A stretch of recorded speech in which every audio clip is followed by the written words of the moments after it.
Hello and welcome to Spurs Kings TV, Spotlight on Spurs and Designated Hotspur. It is time for the N17 SOS, the survival show, the monthly reflect. Luke, you well? Happy? Mate, I'm absolutely delighted. It's just the Premier League is just a beautiful, beautiful beast, isn't it? So, yeah, I mean, I can't believe we're here yet again talking about a 17th spot, but hey, we stayed up. That's the main thing, and now it's over to the ownership and the club to see what they're going to do going into the summer window. But I'm well, I'm smiling, and it's all good. It's all good. Manny, how you doing, brother? I am fantastic. Fantastic. This show is for the non-believers. We're in for a ride. All the people who said that I was talking nonsense when I said we would get 10 to 11 points. All the people who laughed. Oh, who's not laughing now? Who's not laughing now? So I am here for all of you. I even got my wife's glasses on, right? I came prepared, but I am well. I am happy. We are up. That stain is not going to, stay for the next decade. So I am good, and I'm in good company with everybody who believed, right? Everyone who believed. But we'll get into it, guys. We'll get into it. Lubo, my friend, how are you, my sir? All good. Pleased to be back on. Torturous season, lots of relief. And we kick on, we go again, don't we? Yeah. So when we finished the last show, I believe we were in the bottom three at the time. And then we obviously had Wolves next and Villa as our next two games. And I think I'm going to say a couple of us predicted 2 wins out of 2. A couple might have predicted a win and a draw. Luke, go on, because you want to tell everyone. No. I mean, my record speaks for itself. You asked me to deliver my 5 predictions for the next 5 games, and I told you what was going to happen, and I got every single result right. But listen, I'm not here to boast and brag and tell you how great I am. Let's go on to Manny. Spotlight on Spurs. By the way, I'm always bottom of the FPL, the predictions. I can never win a bet, but apparently I can get this right. So I don't know, but yeah, I backed wins, and I just felt Villa were always gonna ease off. I think on the show I even said I think Emery's gonna go. He's really gonna go for that Europa League. It's massive for them to be able to get that. They was already home and hosed in the league as far as I was concerned. So I thought that they would. I didn't think it would create the controversy it did, because apparently anything that's related to Spurs creates controversy. I've seen loads of clubs swap their teams around and move their teams around, but because it was against Spurs, it was they needed to be investigated apparently. But yeah, I felt that we would win against Wolves. Thought it was going to be a bit more comfortable than it was, and I also felt that we would beat Villa. So but yeah, I'll take my 100% record for this month, and we'll see what happens going forward. Manny, you've already opened the monologue and saying you predicted this, you predicted that. Obviously, you didn't. Perfect prediction.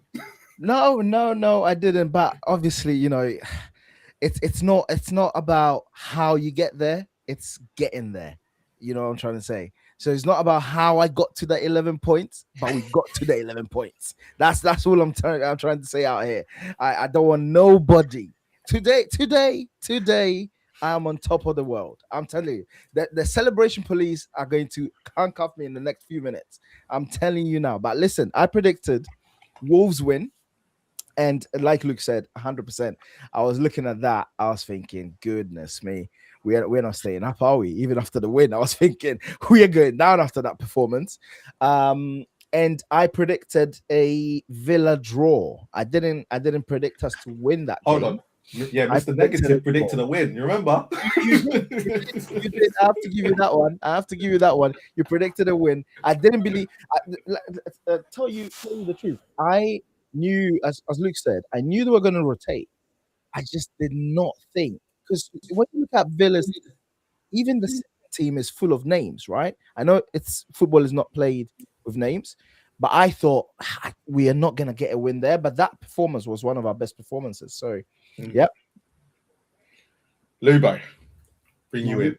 My memory serves me correctly. I think I went for wins against Wolves, Leeds, and Everton, and defeats against Chelsea and Villa. I think. So I think you back draw against Everton. I think you said we'd draw at home and we'd stay up on goal difference. Is what you said. I think you had this thing about goal difference. You're saying Arsenal are going to lose out on goal difference. Spurs will stay up on goal difference.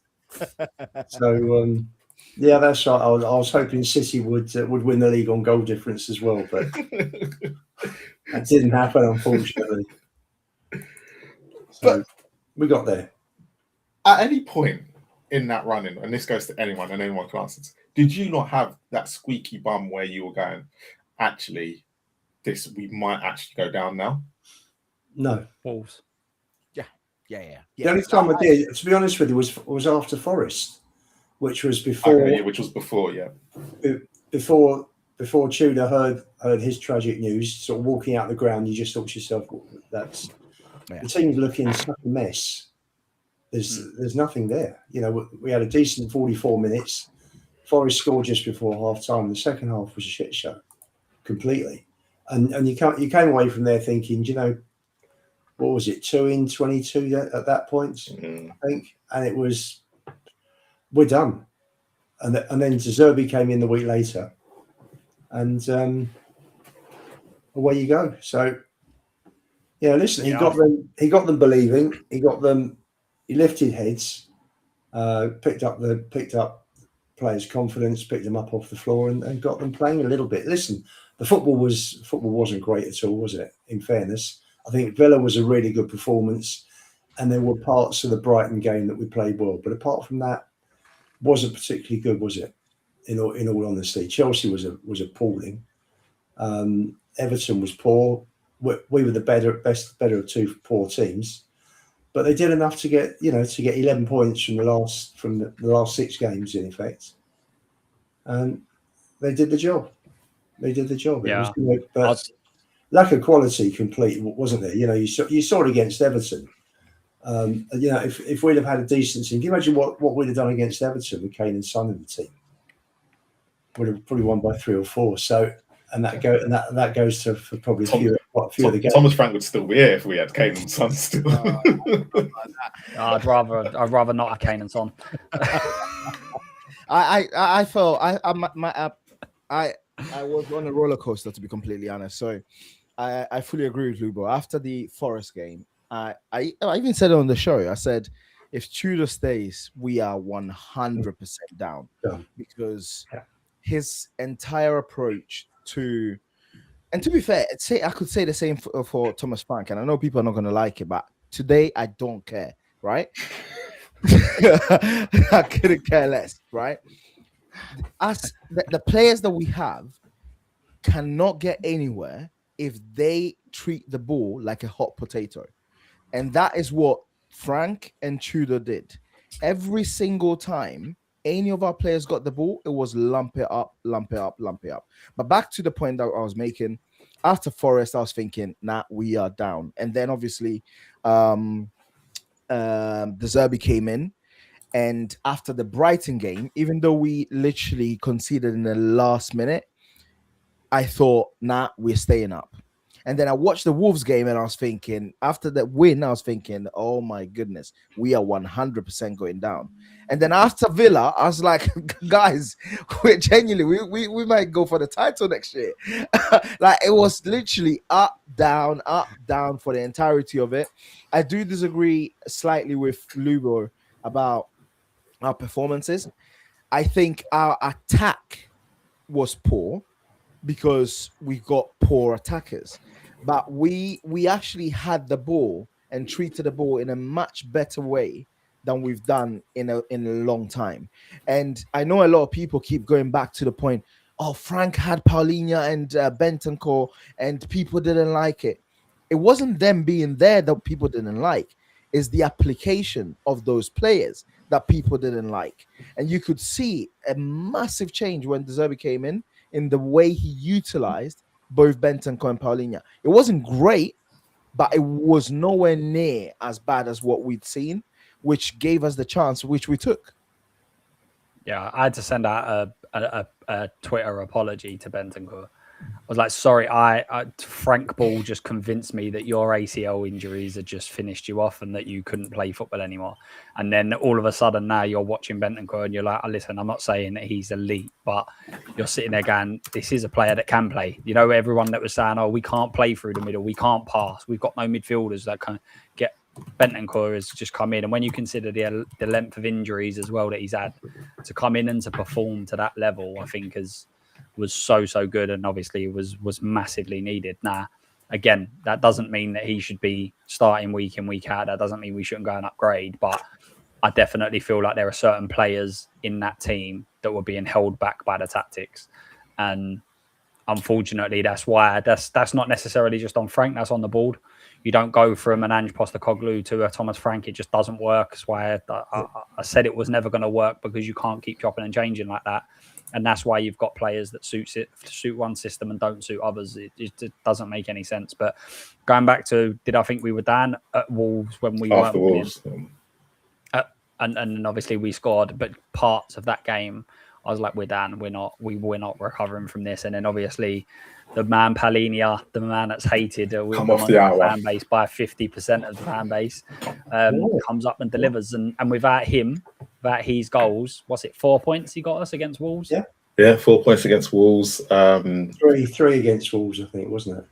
No, he got the winner, didn't he? He got the equaliser. Do you remember? The equaliser in the last minute. That's When he ripped his shirt. 1 point, and the winner, which was 2 points. Oh, yeah, sorry, of course. Yeah, of course. Yeah. 3 points, yeah. But do we not think, Luke? Do we not think that, you know, Manny talked about the ball being a hot potato. Bentancur played very well for me. He was different class under De Zerbi than he was under Frank. But he was one of the main 2 or 3 players that helped Spurs. You know, that were very influential in keeping Spurs up, along with, for me, Paulinho and Kinski. But we lack technical players. So someone like Bentancur does look that much, you know, further ahead from everybody else, because players just don't have the technical ability. Porro does, but I think he's being played out of position, although he's defensively against Everton, he was much better. We don't have players that are comfortable on the ball. You looked at the game at Chelsea, and you had Caicedo, Enzo, and Palmer just playing around us, keeping the ball, knocking it around for fun. Yeah, and Chelsea were poor, weren't they, Lubo? Chelsea was so poor. And they weren't good, but but technically they were so much better than we were, and you could see that.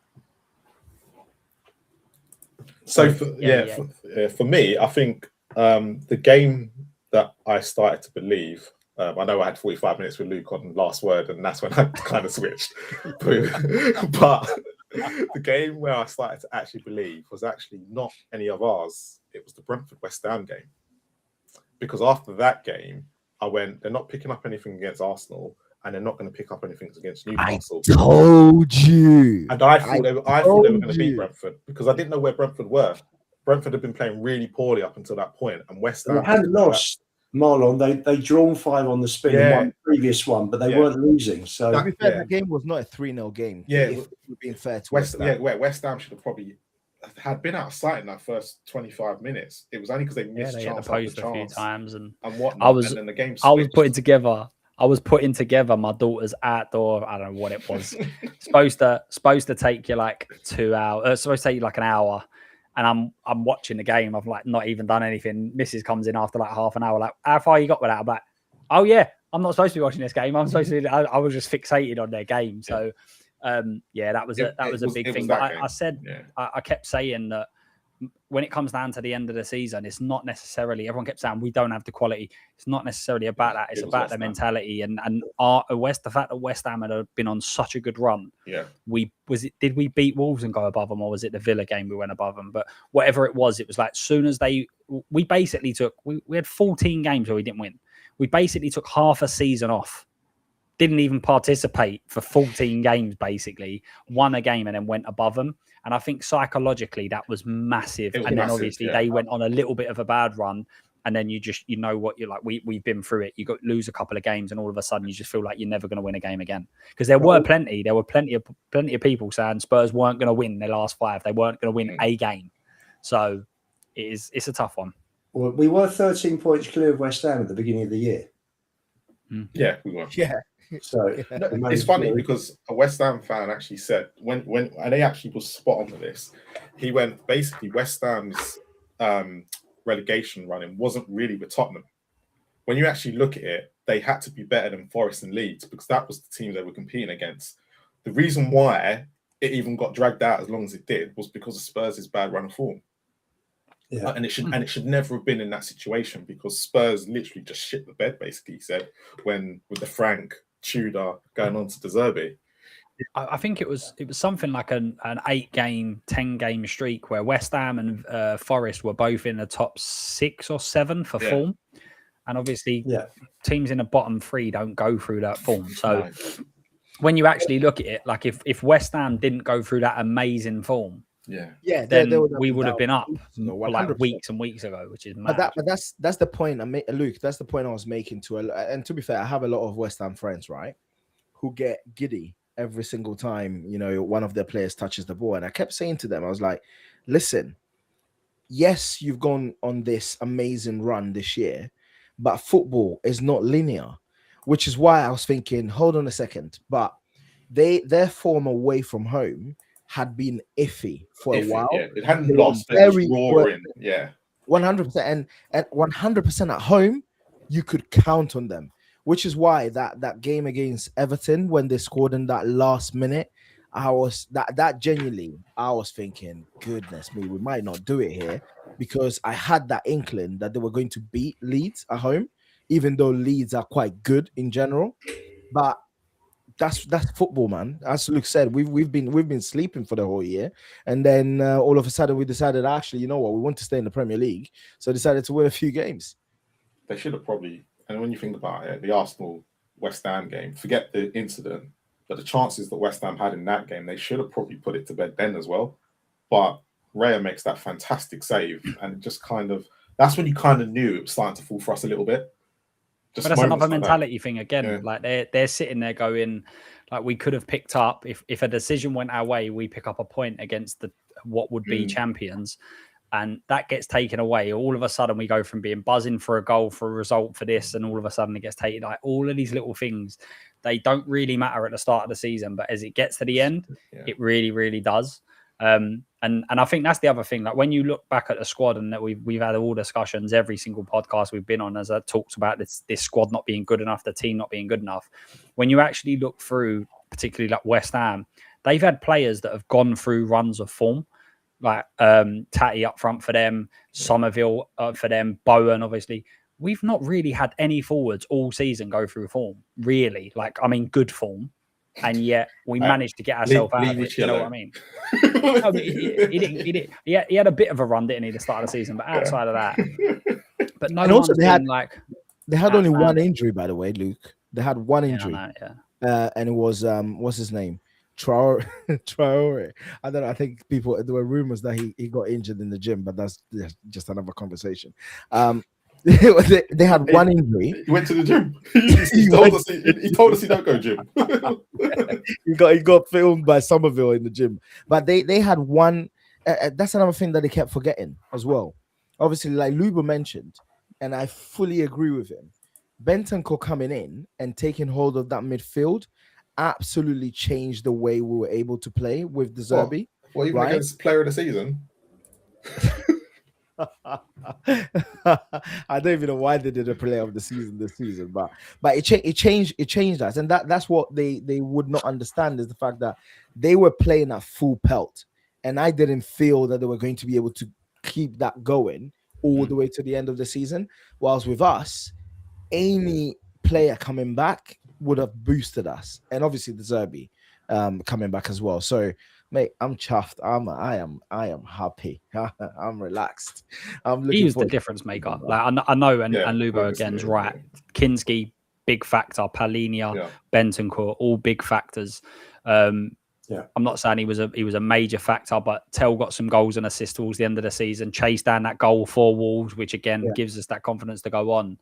But if De Zerbi doesn't come in, I don't think any of them perform to the levels they do, and we get out of it. To be honest, I think that he was the biggest game changer, and probably the only thing the Spurs board have got right in a very long time, because I can't remember what I was watching, but they was talking about when teams are down there.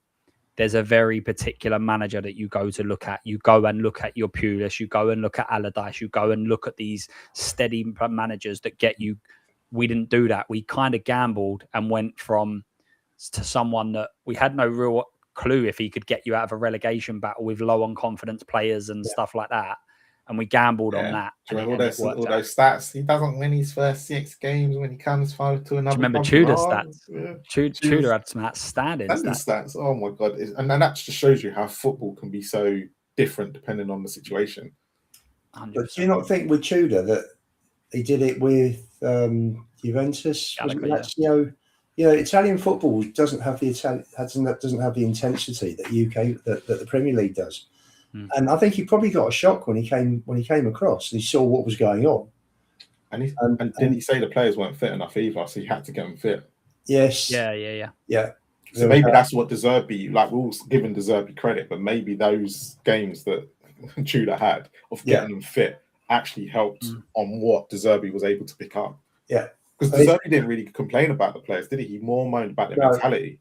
Yeah. Where Tudor was the opposite. He was like, they're not in the right shape. Yeah, but that could have also been a situation, right? Because I think when under Frank, I think most fans felt that they just kind of got away with murder, didn't really respect him, kind of could do what they like. And we were like, we need someone to come in with an iron fist.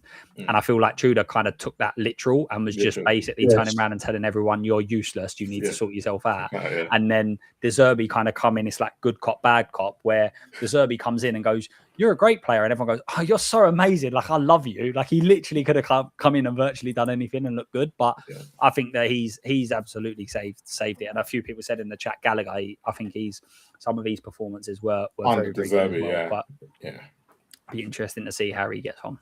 Yeah. So against Everton, okay, like when we got to that last game of the season, were you nervous, or was it a case of once the game had started, you kind of was like, this is definitely falling our way? Because personally, I think if that game was in the middle of the season, it's probably the most comfortable game I've ever watched Spurs all season. Pretty much. I thought Everton were poor. I think. Yeah, it's got it in for me. Yeah, I think it's one of them though, right? Because like we're all Spurs fans, we know what Spurs are like. If I was watching that game and it was any other team, I'd be like, "There's no way Spurs are losing this." Yeah. And then as a Spurs fan, I'm watching it going. I know for a fact that Van der Ven is just going to kick it in his own net for no reason, and we're just going to I said I thought we would stay up on that last 8, but I thought that we would go in a relegation zone. I thought at one stage we would be losing, West Ham would be winning, and it would be like really nervous and horrible. So I spoke to a West Ham fan like recently, a couple of days ago, and I said to him, I felt like West Ham was so nervous in that first half against Leeds that our goal relaxed them, because they went in. They literally should have been 1 or 2-0 up. Leeds missed some glorious shot, and West Ham just couldn't get the ball flowing.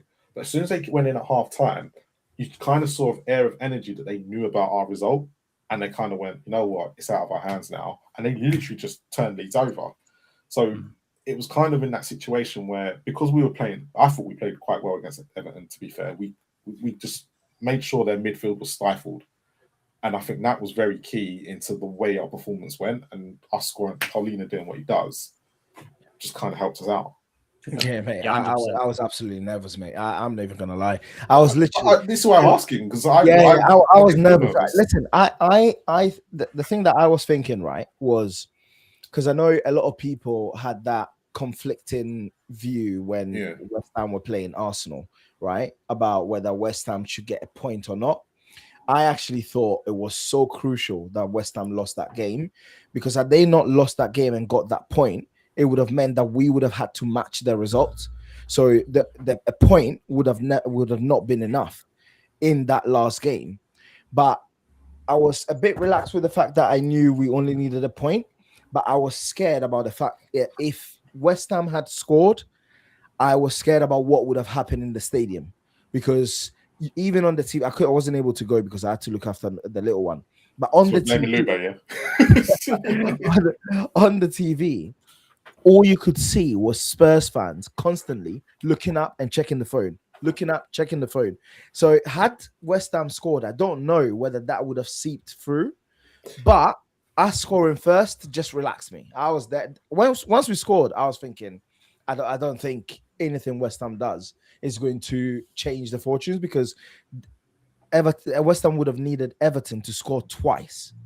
When you start to get the last 10, 15 minutes and you start, Yeah. and even when, was it, I can't remember the guy who took the shot, but when Kinski saves it, I'm like, even if he scores, they have to score another one. Exactly, they need to score another one. You know what I mean? Which exactly that. That's and it didn't exactly feel, and it just didn't feel like I know we're looking in hindsight, but I was obviously doing well on TV at the time, and you could see my reaction with Sim. I was sitting there going, I'm not even that worried. And he was like, why are you not nervous? And I'm thinking, because what I'm watching play out is exactly how I wanted it to play out, and it's going completely against what I would have wrote as a script. And you wanted a non-event, right? You just wanted nothing to happen. I was celebrating at the start of the second half, going, "This is so good." The fact that we've got this delay, like Moyes would have gone in there and absolutely destroyed them, and then this is kind of calming them down. And it gets to the end of the half, and I'm going, "Oh my god, there's 37 minutes added on. Like this is not." Yeah. And I remember saying to Sim, remember when we went against Norwich? And it was like, we have to try and get the result so we can pimp Arsenal to the top four, and we got it early. And it was just a non-event. This is what the game felt like. Yeah. Because even at 0-0, the result was still in our favour. All we had to do was draw. But we were playing so well, it was just like, okay, it was weird. It was the weirdest feeling, considering I was here saying we're going down. I also have to confess, I was flicking through the games so badly. I was literally, every single time I felt a bit comfortable watching our game, I'll just flick it to West Ham, and I was cussing Calvert-Lewin. I was cussing that brother, because I was thinking, how do you turn into prime Osimhen against us, putting your body in on the line, and then a tap in? He had a tap in. He turned into Timo Werner, didn't he? Timo Werner tap in. But listen, in the end, outcome was exactly what we needed, man. Exactly what we needed. I think for me personally, the key thing with Everton was first goal. Yeah. Once we got the first goal, you relax, because if you go 1 down to Everton, then you're thinking they're going to pile 11 men. Yeah. But 11 men behind the ball, our strike force are just dreadful, and you just worry it's going to be one of those days that we're just going to huff and puff and not get anywhere. But we got the first goal. And to be fair, Everton were poor. They were really poor. Thank God. Thank God. So it was, the guy next to me said, "Cool, you're sitting there very calm." There was nothing really to get excited about. It was pretty much a non-event, considering the importance of the game. There was just nothing in it. And again, Kinski, 98th minute with that save. Just superb. So that was the only time they really threatened. I think there was one shot that just missed the post with Kinski beaten, but apart from that, I don't think there was anything else. No, we had our, when Pickford spills the ball from Spencer's shot, and things like that. It was like this. We just seemed to be gaining momentum as the game went on, but we had that little spell in between. But even then, I just never felt like Everton were gonna put any pressure on us, because I think the problem was Tino Barry. I think what happened was, when Spence was played at right wing, they moved and died to the other side, and that just seemed to just not work for them. And they tried to move what's his name, Dewsbury Hall, over to the left, and I think they tried to counteract that way, and it just didn't work for them. As soon as they should have seen that lineup, Barry should have come out and Beto should have come in, but he messed up, and you could clearly see he knew he messed up. But I'm so glad he did. Yeah, 100%. And that's the thing, right? Like, you just want to get over the line. Yeah. That's all that matters. I see loads of people saying like celebrating and this, that, and the other. Everyone was just so relieved. Like, especially after Chelsea. Come on. everyone watched us against not Chelsea. Not just that, but everyone was expecting, and well, a lot of people were expecting that Chelsea were going to send us down. That was going to be the fixture where we go down. Like, and I've seen a lot of people now come out and say that maybe we should have kept Frank and that we was never going down. And I'm like, inside this club, we were in dire straits. Like, we were terrible. And I'll tell you what, the most ironic thing about the whole situation, which is just absolutely brilliant, Manny will love this as well, is actually, if you take out Frank's first 10 games, which I was told you should do that, that his points per game ratio was shambolic. It was awful. It all went to crap after November. So to take out the first 10 games, as we how many injuries, on the managers, you're not allowed to talk about injuries, are you? And he's put, so this was on the wall for a lot of people for a hell of a long time. And similar to like last year, we were so far clear it wasn't going to happen. But there were a lot of people that were really concerned about the form. And I remember going on a show, we was on 18 points, I think, from the first 9 games, I think it was. 17. And I said, if we play the next 9 games, we won't get anywhere near 17 points because we've got them. I'll take it 100%. We haven't been very good. We haven't looked very good. We don't look like we dominate games. We don't look like we're going to score enough goals. The only thing I felt Frank would do was mean that we wouldn't concede enough to be in a relegation battle.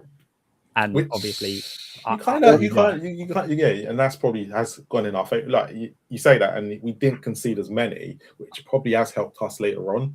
Like it was because we couldn't score for crap. Yeah. And you kind of have to put it down. And what I liked about De Zerbi, and this is where Manny's point is correct. When you actually look at how defensively what De Zerbi didn't actually change nothing with the defense. It was the issue now was we actually had the ball. Yes. And that put less pressure on the back four because you had Bentancur and Paulinho in there who one could mop up, one was better on the ball. Yes, if Tell or Wawani and what's his name, Richarlison had lost it because they're not the best. It just meant that we could rely on what was behind them with Gallagher, Paulinho and Bentancur, and which then meant that Danso and Van der Ven didn't have as much pressure on them throughout the game, and that's what we were defending less. That's all we were. We were just defending less. It was. Yeah. Well, the key thing was that the team conceded 17 shots on target in the last 7 games, which was the best in the Premier League. Yeah, and that was it. And you look at the goals that were scored and the goals against in those 7 games. We only scored 8 and conceded 7. And of those 8, I think Richie got 2, Tell got 1. And of the other 5, I think Paulinho got 2, Gallagher scored, Simmons scored, and Porro scored. So, we got 4 of the 8 goals from midfield. Well, to show you how important, and I was arguing with a Tottenham fan the other day because we were talking about Kinski, but because they were saying that, look at Man United. And Man United, I still think, don't have a great goalkeeper. But they concede. But it shows you how important a front three can be because they conceded 50 goals this season. But they scored 69. So you can blatantly tell if they didn't have the front three that they did, they would have been down there as well. Still. Do you not think, Marlon, that what was his name? Salmons, was it? Lemons was such an upgrade on Onana. Yeah, it was an upgrade, but was he when you look at goalkeepers and what Man United have, would he be the goalkeeper that it's either their defense or it's their goalkeeper? And I think it's a bit of both. And I think I think he's a stopgap, and he's the Ramsdale of what Arsenal are doing. They need to go and find probably a better back 2 and a better goalkeeper just to take them to that next step. And City did the same with Donnarumma. So sometimes you need to, when you look at your goalkeepers, and depending on where you want to finish, you have to think about how good and what quality they're going to bring, and especially when you get into Europe. Some situations they just require like a steady Eddie. Yeah, they just require someone to just come. I'll never forget the Palacios signing for Spurs. It was like we literally are probably going to need him for 6 months. But we absolutely need him for those 6 months. Yeah. Like, you should be signing him, and within a year, you should be upgrading him. And there's certain positions where you don't want to do that. You don't want to sign someone and know you're going to upgrade him in a year. But there are some situations where you go, we just need someone to come in and just do a bit of a job. And having Onana in goal brought such negativity to And nervousness. Man United for so many reasons. They just needed someone come in to just do a half decent job, steady the ship, and then let them see where that takes them and kind of go from there. So, but that's sometimes what you need to do. And that's why certain players, I mean, you could argue that there's certain players that we're signing or want to sign. They are probably going to be stopgaps. They're not for the future, but they're absolutely key to, or could potentially be really key to what we need. And we've been saying it about the young players all this time. We need to bring in some more experienced heads. Them experienced heads might just be stopgaps. They might just be here for a year and they'll go on and go somewhere else. But sometimes that the situation requires that you do that. All right. Let's talk about stopgaps and signings and stuff. So we've obviously we've had a few statements this week from board members and whatnot. But the big one that seems to be coming out of everyone's lips at the moment is Lange out, Vinay out. Well, the statement this week clearly says Vinay ain't going nowhere. But let's talk about Lange. Where's everyone sitting on him? I'm sorry. I'm just very surprised he's still in a job. I don't advocate for people losing their jobs, but obviously in that sporting environment, you know, you lose your job, you get another job, and you know, life goes on. And I understand to a certain extent when people are talking about Vinay and when they say, you know, well, some people think and believe that Vinay hasn't been here long enough. He's a weasel though. Whichever way you want to put him, right? I've watched all the videos. I've watched his video with Ben, right? And what I thought was, especially with that question about the January transfer window, that he swerved in the most big time corporate way I've ever seen. And the whole it was Levy's fault. The whole thing was Levy's fault. When I came in, it was in a state. Oh, guys, you know, already told us that. To fix everything since September. Like, we all don't like, well, majority of us, I guess, don't like Levy, whatever, you know, everyone in at different rates, right? But there is no accountability from this guy. Yeah. And that's the reason why I struggle. Yeah. I really struggle to have any liking for him. Simon Jordan pinpointed it spot on. He's a weak because the fact they didn't take no response and they're blaming Levy still. Hold on, you had a whole January transfer window to change it. Transfer window. I don't think it's just him. This is everyone. Yeah. 100%. And we repeated ourselves, right? Levy was here last year when Ange practically at a press conference begged them to buy some players because of the number of injuries he had. Levy went. You were in charge in January with Mr. Lange, and you decided to not buy anybody and send Lange, or I don't know whether it was his own decision, to come out and say, oh, we've got to make sure we know that our injured players are coming back. That is, and bearing in mind, I 100% believe that they're going to push Lange as a sacrificial lamb, because someone's head has to roll for this.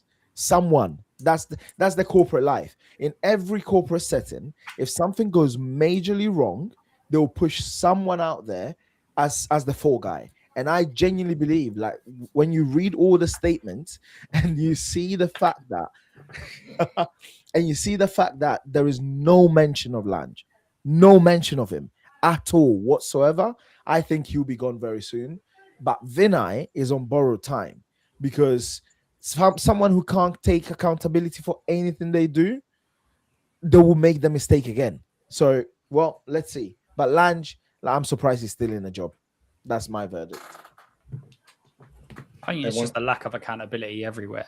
Like Peter Charrington, his statement. And I know, Luba, I'm sorry. I know you have got you got a hatred for Levy. I don't hate him as much as some. I don't think he was great at some aspects, but the fact that they just sit there and they're just like, yes, this guy's fault, like, for everything is just ridiculous to me. Even the whole Thomas Frank thing, I still see people say, yeah, Thomas Frank is Levy's man. And if that's the case, He wasn't. That it doesn't matter. It doesn't matter whether he was Levy's or he wasn't. If he was Levy's or he's the new team or new leadership group, whatever. Either way, it looks horrendous on them, because if Levy's the one that's done that, and within a few months you've sacked him, just proves how clannish you are at managing this, to allow a man to make one of the biggest decisions, appointing a football manager, and then within a few weeks you're getting rid of him. Yeah, or he wasn't Levy's guy and you stuck by him, and this is all on you. So either way, it sits on them, and it's the same thing for Levy. Levy had his faults, plenty of them, the way he run it, all of that sort of stuff. Completely get it. Still a prick too. The ownership, no, exactly. But the ownership were absolutely fine for 25 years, accepting that he was timesing their investment by millions and millions and millions, and they didn't care. He was hitting every single remit that he was required to do. That's why he had all of these big payouts. That's why he was one of the highest paid chairmen. It weren't because he was dictating. He was reporting in, and they were saying, we're happy with the job. And then the second he goes out the door, they're like, this guy had no clue. We had no clue what was going on. We had no idea. It's like, you should have. You absolutely should have. So whether you like Levy or don't, that's irrelevant now. I just think it just shows you what they are as an ownership, that they either had no clue what Levy was doing, or now they're trying to turn around and say he was terrible and we just let him get away with it, not for 6 months or a couple of years, but for 2.5 decades. Like, either way, it just shows incompetence in every single way on them. Personally, that's what I think. Let me go through the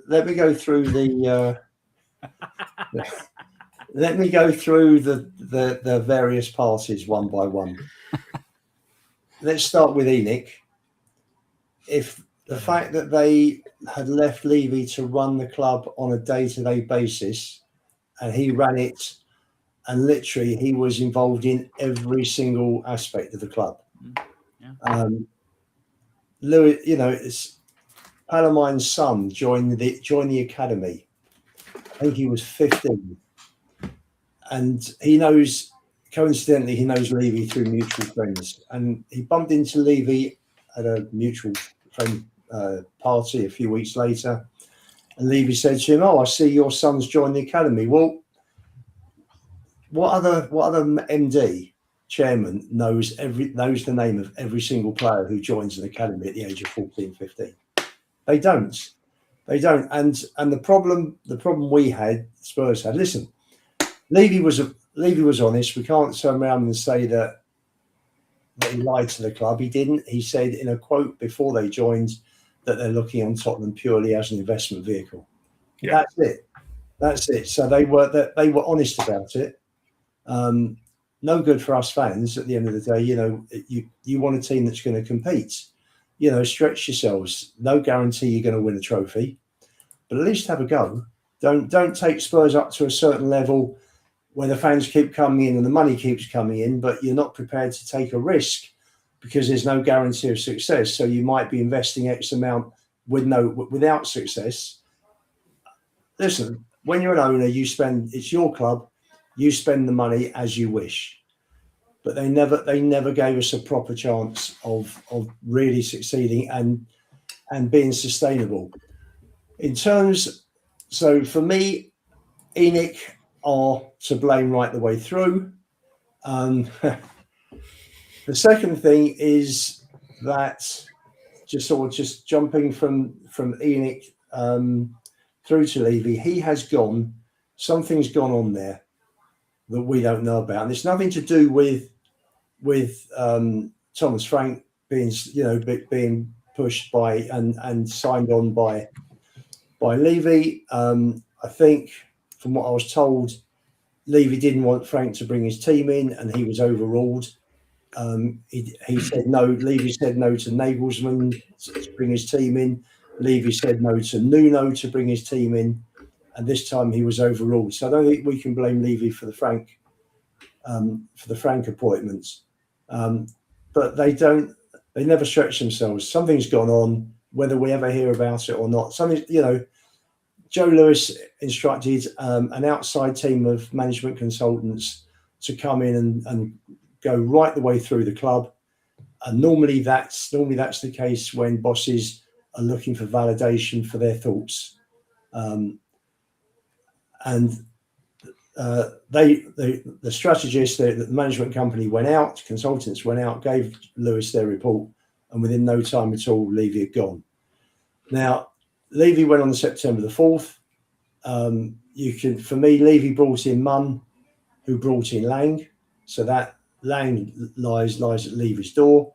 Problem was that because Levy micromanaged everything, he didn't bring in experts who know about football. So we've not been a proper serious football club since Enoch came in. And for me personally, until they go and sell to proper ambitious owners, that's not going to change.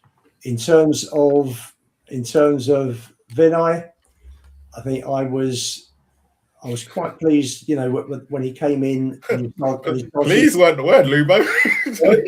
Please weren't the word. You were happy. You were giddy. No, that's right. When Vinay Communicator. That's right. Correct. He spoke a couple of times to the fans, and after 25 years of only hearing from Levy when you had the end of season program notes, that was for me that was a step up. He made 3 serious errors, Vinay, that for me show he's not fit for purpose. Number one, if you're going to be a CEO, you've got to be in a position where you are comfortable making difficult decisions. Paratici came back. He took the easy way out. He made them joint DOFs. And when I think Lang was going to look after the kids, and Paratici was going to go after look after, with his network of scouts, the senior pros. He let Lang cut across Paratici. When Lang and Frank wanted a certain player, Paratici was saying, no, I don't want A, I want B. Vinay took their position, Lang and Frank's position as well, which is why Paratici left. I'm not saying Paratici was fantastic, but he was much better than Lang, that's for sure. The second thing was that Lang was allowed to go from beginning of September to the end of December with nothing planned in terms of bringing players in, and if they were going after players, he was unsuccessful. So for me, that was poor. And the third piece for me of massive misjudgment was Vinay with Lang wanting to keep Frank till the end of the season, and we were just getting worse and worse and worse. And we finished up. We won 2 in 16. When the board took the decision to overrule Vinay and get rid of Frank. Is that Lubo? Is that if you take the first 10 games out of it? He won 2 in 16. No, after the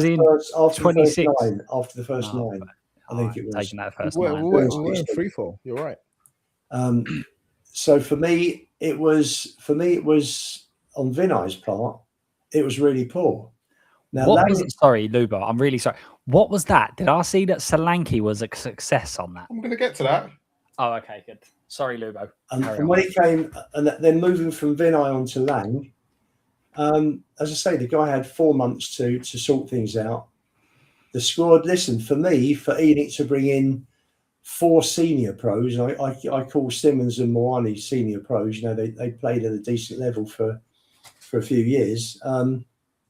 For Enoch to bring in 4 players, albeit 2 on loan, was a massive improvement on the 1 when they brought Solanke in the summer before.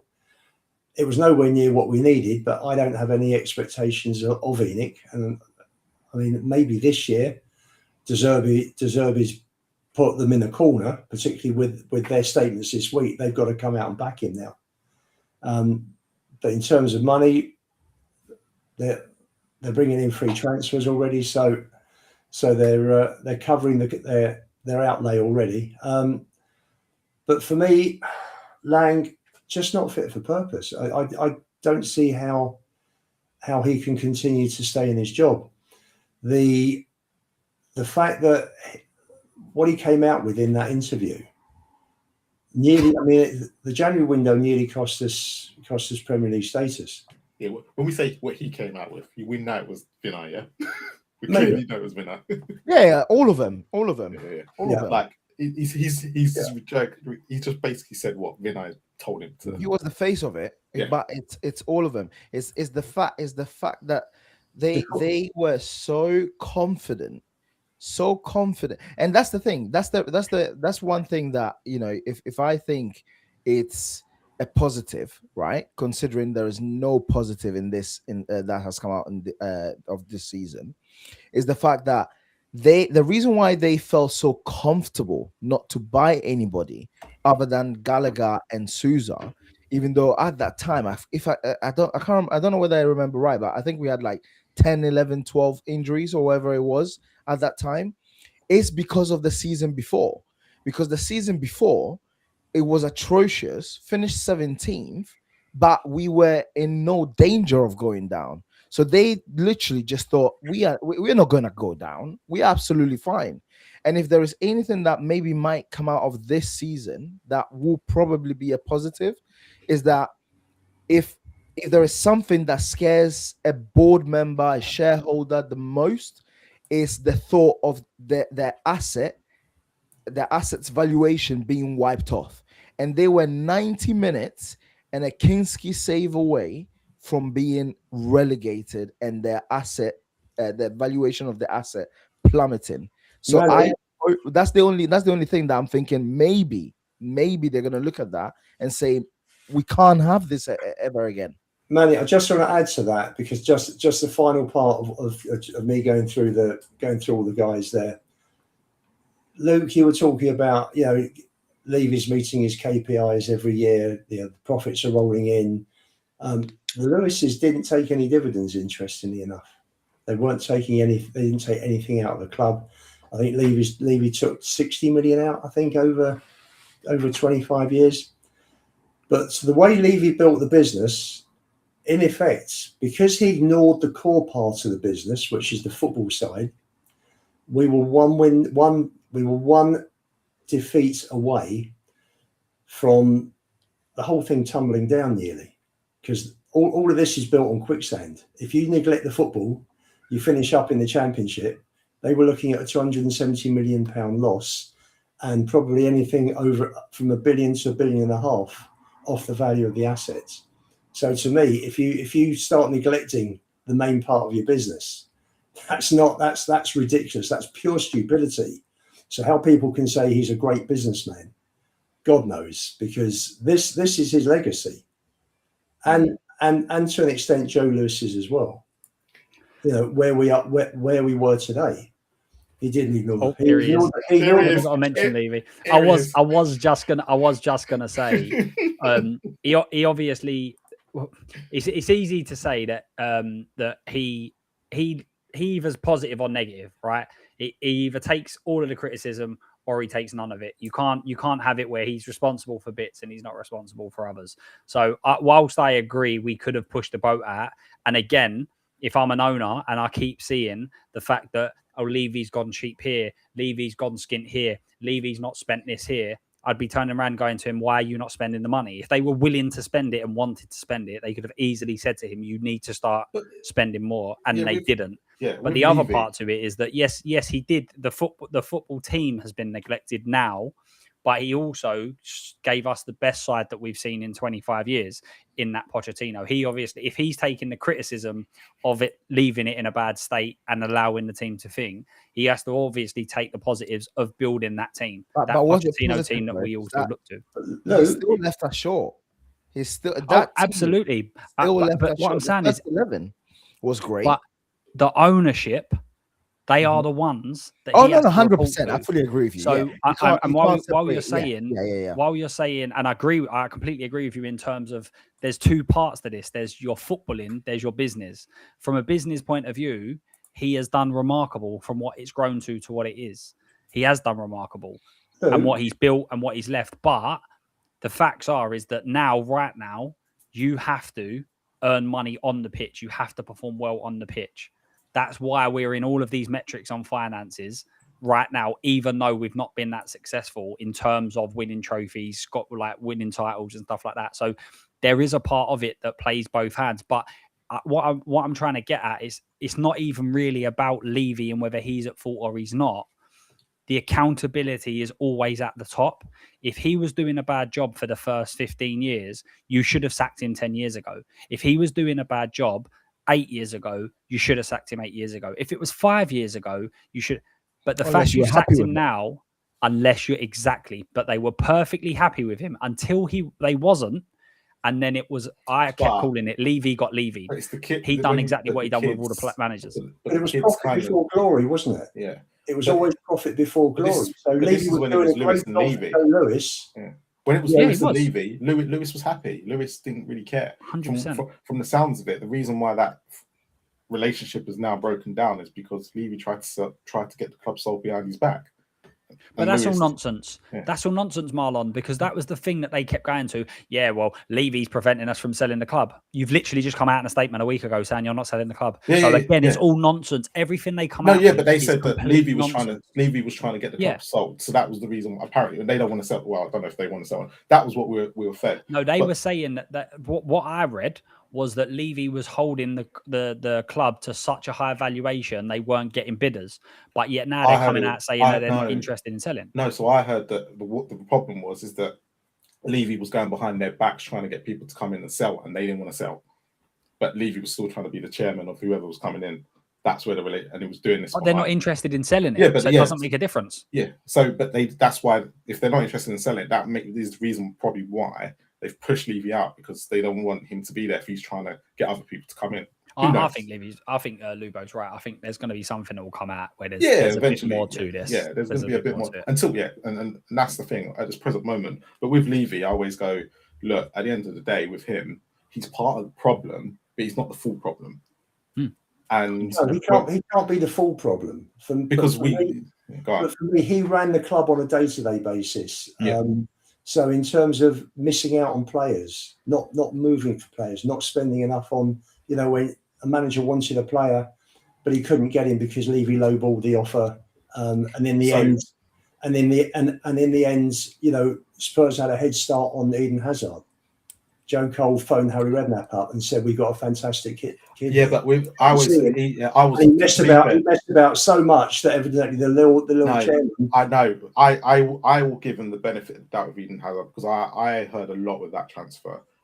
Hazard come out and said that he was already signing for Spurs, but we got knocked out of the Champions League. That was the only reason why he signed. Hazard, basically, from what I was told, there was Manchester United, Chelsea, Spurs, and there was all these offers. Spurs were only good, and we're all chasing him. Spurs, the only way that Spurs could have got him that summer is if Chelsea never won that Champions League that year.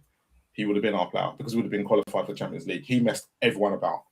He messed not just I don't know us. if it was Hazard. I don't know if it was actually Hazard. No. I mean, the reason why I know is because I know things when I was at that time. No, well, I'm saying there was an interview. Yeah. There was an interview. I don't know if it was with Hazard but it was around people they basically said that he was signing for Spurs until Chelsea won the Champions League. Exactly. And that kicked us out of the Champions League. So Levy couldn't do anymore. That was nothing to do with it. He weren't going to quicken the deal up or anything like that. He wanted Champions League football, and we didn't get it. But I'm not saying you're wrong, Lubo. I'm not saying you're wrong. And there are other deals that I know that Levy completely messed up. But when it comes 100%. To Hazard, I just know at the time that when it was all happening, we weren't the only ones in for him, and it was only because the Chelsea Champions League was the reason why I signed for Chelsea. Nothing else. Listen, I'm sure Eze's in Budapest, and he's very happy that Levy screwed up the deal by trying to put caveat after caveat into the. The Eze thing. And then Havertz got injured halfway through their negotiations, and the whole thing changed. But if we look at it now, it's just like we're still in the same mess because they can't get anything over the line. Still, like if you're not saying what they said in January, then that was down to them not getting players. And that's the point. That's the point, right? If you're turning around and saying, right, Levy's the guy that's messed all this up. He's the problem. Okay, I'm not saying you're wrong. Okay, I agree with you. So what does January prove? If going and signing players and getting deals over the line is so easy and it's so quick, and actually if you had a decent chairman, it's so why didn't you do it? And that's what I'm saying. We're still seeing, if you actually look at the January transfer window, this window, and you look at last year's under Ange, they're nigh on identical. We were massively struggling for months beforehand. We knew the positions we needed. We knew the players that we needed, and yet none of them were over the line. And apparently Daniel Levy was the negative one, when actually they're exactly the same. There's no difference in them. The ownership have been running the same way for 25 years. It's just been Daniel Levy's been the sheer head point of that. Which he loved. and he was Absolutely. gonna, he loved it all. Absolutely, he did. And listen, like, this is not a boo-hoo of Daniel Levy. I feel sorry for him. The guy's walked No, he's a away prick. with millions and everything else. Do you know what I mean? But what I'm saying is, if we sat around, if we put together, because obviously these billionaires that come in, they don't care about money. But if us four here all chipped in to buy a football club, and Levy come along and said, "I'll run it for you," best believe all of us would be going fucking yes, because we know we're going to be on a fortune with you being here. You're not going to spend much. Okay, say what Lubo, say it weren't Tottenham, and it was, say, someone like Wrexham. Not good for the ownership. Yeah. Not good for the fans. Sorry, we are bringing Levy in. Unbelievable for the owners. I disagree. Yeah, but I disagree. I disagree. Do you know what? You can go in. You can go into a separate business, and put everything into it. You can earn a lot of money. Football is different. You know, there are fans who are engaged shareholders who are putting money into the club, and football success and financial success do correlate. You know, the bigger, yeah, of course. But that is why Levy and or Enoch, whenever we were out of Europe, they'd invest so much into the club again at that point to get us back, because they knew that the revenue from being in Europe, and especially Champions League, that was the time to do it. It was always when we got to that point, where Enoch and Levy would go, "Oh no, we can do it on a budget now." Because I think it was for about 10 years. I think it was the top 20. I don't know how the metric worked in terms of revenues or whatever, but it was the top 20 richest clubs and what they were worth in the world. Go and look at them. Every single one of them have won a league title after league title after league title. We're the only ones that didn't. So, yes, I agree with you. Obviously, the better you are and the more you win, you will create more money. But Levy's been able to generate all of this money with us being shit, that's winning nothing, which is ridiculous. Do you know what I mean? And then if the ownership then went, do you know what? And this is exactly the same as players. It's exactly the same as managers, in my opinion, right? If you're saying Palhinha, let's use him. We're going to discuss him after, but let's use him as an example. You might say, right, a Palhinha type player is good enough to get me to the top six. It is vital to what I need now, but actually he's good to get me to the top six. But from the top six, I need something different. If the ownership went, Levy was perfect to build us from being what I remember Gary Doherty, Anthony Gardner being at the back, Casey Keller being in goal. He's fantastic. He's fantastic to get us to competing at the top, but he's never going to get us to the top. So now we need to go and change and bring someone else in. Then I'd absolutely be like, yeah, I get what you're saying. But all they've done is just carry on what Levy was here doing. Then there's no difference to it. They're not doing anything different. So if they would have changed it, I'd have been like, absolutely, you're right for making that decision. And it's the same thing what I said about Ange. If you want to sack him, I get it. Make sure you're bringing in a very, very good manager, a top manager that's going to change your direction. They didn't do that. Same thing with players. Everything is the same at this club. We never, when we get rid of something, we never upgrade it, or we go to the same level, or we go down. We never go, actually, we're going to take that step. And that's whether it's Levy, whether it's the ownership, it doesn't make a difference. They will do the same. Well, the problem is, Luke, no, you're correct. And the perfect example of that is the 2017 Poch team.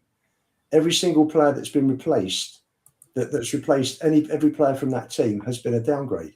Mm-hmm. Every single one. And you look at it, we've never had anybody in the boardroom who knows anything about football. But you don't. You know, sometimes you don't. And I think that's a cop-out, because there'll be other teams that are successful that don't have anyone to know about football. But it's just because Spurs is the highlighted problem at the moment.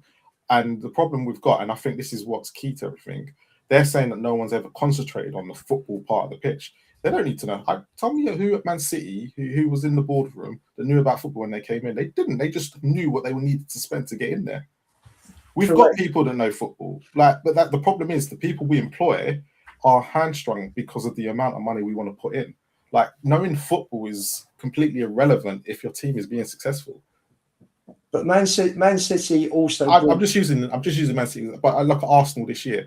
Apart from Arteta, again, because you go, but there's no one Tottenham at the club. Again, when you look at Arsenal right now, who is Arsenal apart from Arteta? None of them. They're all completely from different fractions.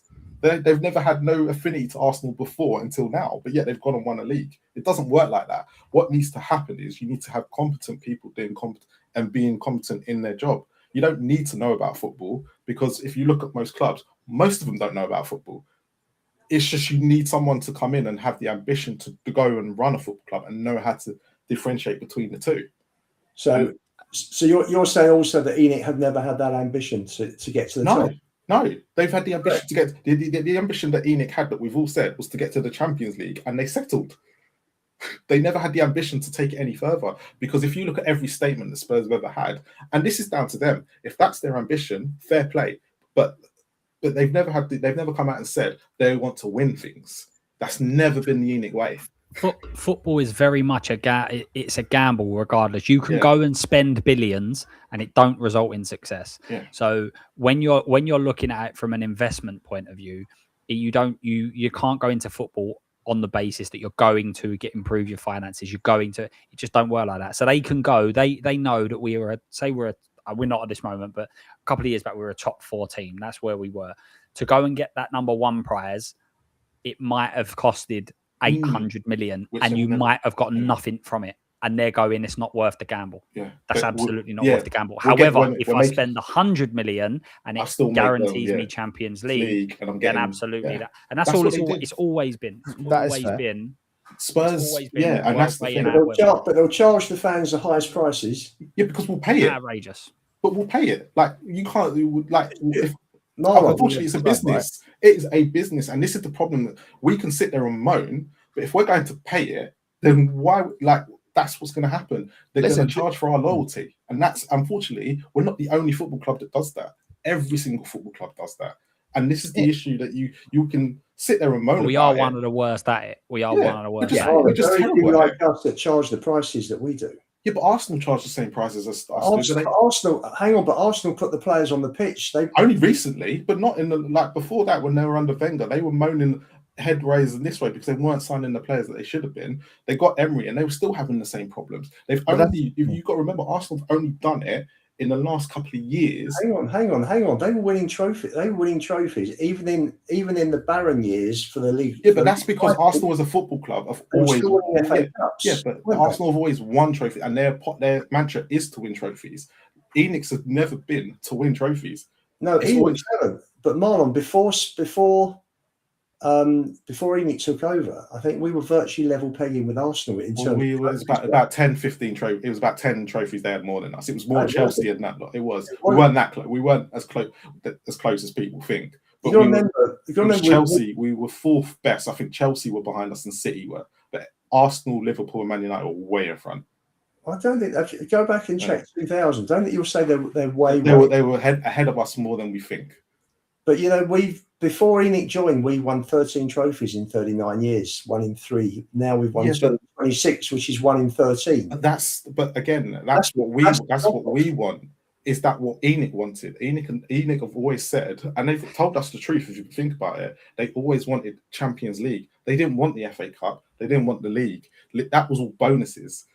For them, it was always about making Champions League each year. And then when they got it under Poch, because they got it under Redknapp and went, and then they tried to go for it again. And then once they got it under Poch, they went, we're settling here. This is where we want to be. And that was it. And that's all they wanted. Like, we wanted the trophies. The problem is that with Poch as well. Not them. Yeah, with Poch as well. Poch, if you look at the players that ended up being top draw for Poch, the outlay to get those players was really minimal. Pretty much non-existent. It was lucky. So they literally stumbled across it. So they looked at that and thought, right, so we can be at the top by spending so little. And that's the reason why, just going back to what we've been talking about, right? That's the reason why I'm so disappointed in this year. Because when I looked at that summer, I agree with Lubo with that. I looked at the players that we brought in, and I thought, okay, we might have not brought in enough, but these players are there or thereabout. That's before I saw Muani play, by the way. But I was thinking that they're there or thereabout the caliber of players that we should be going for. So I was thinking Kudus. Like, I'm thinking this is great, right? And then sign it. Yeah, and then I was thinking, like, on the Arsenal point, I was thinking, listen, Arsenal, they were not spending when Usmanov and Kroenke were sharing the shares, right? Until they bought it from Usmanov and then got Arteta and started spending. And I was thinking maybe there is something that has clicked with these lot.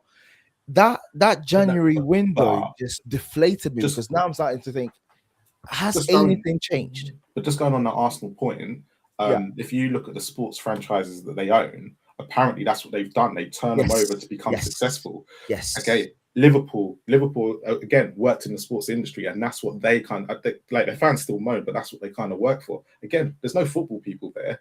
Like, this is just, if you're ambitious enough and you want to win things, you've got to work out how you are going to want to win things. And for me with ENIC is, yes, I wanted the trophies, still do, but ENIC have always told me, and I've actually quite been honest, and I've always said throughout the 25 years, trophies was never a priority. It was always the Champions League, which then becomes how many Champions League did they make? And then that becomes the measure of failure for them. Well, they failed the last 2 years. Oh no, this year we got Champions League, didn't we? Yeah, you don't know. But this is why, and that, for me, like Lubo, everything you want in a football club is everything I want. But the things that I have to understand in it all is this: when it comes to ENIC, actually, have they ever told me that they wanted trophies? And when I actually look at it and look for the past 25 years, they've never promised me that. They've never wanted that. And you know, Marlon, that's the one word, trophies, that was missing out of all three statements this week. Yeah. Not Again, one mention of trophies. They mentioned it last summer.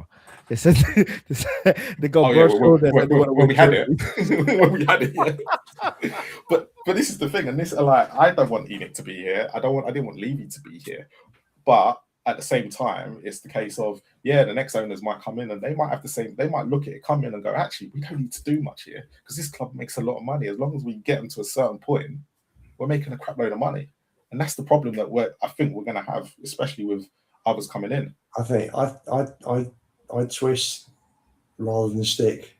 Yeah. When it comes to I'll take the chance. I would. It's enough. They've had 25 years. They should have worked out a system now of how to build a club up and sustain it.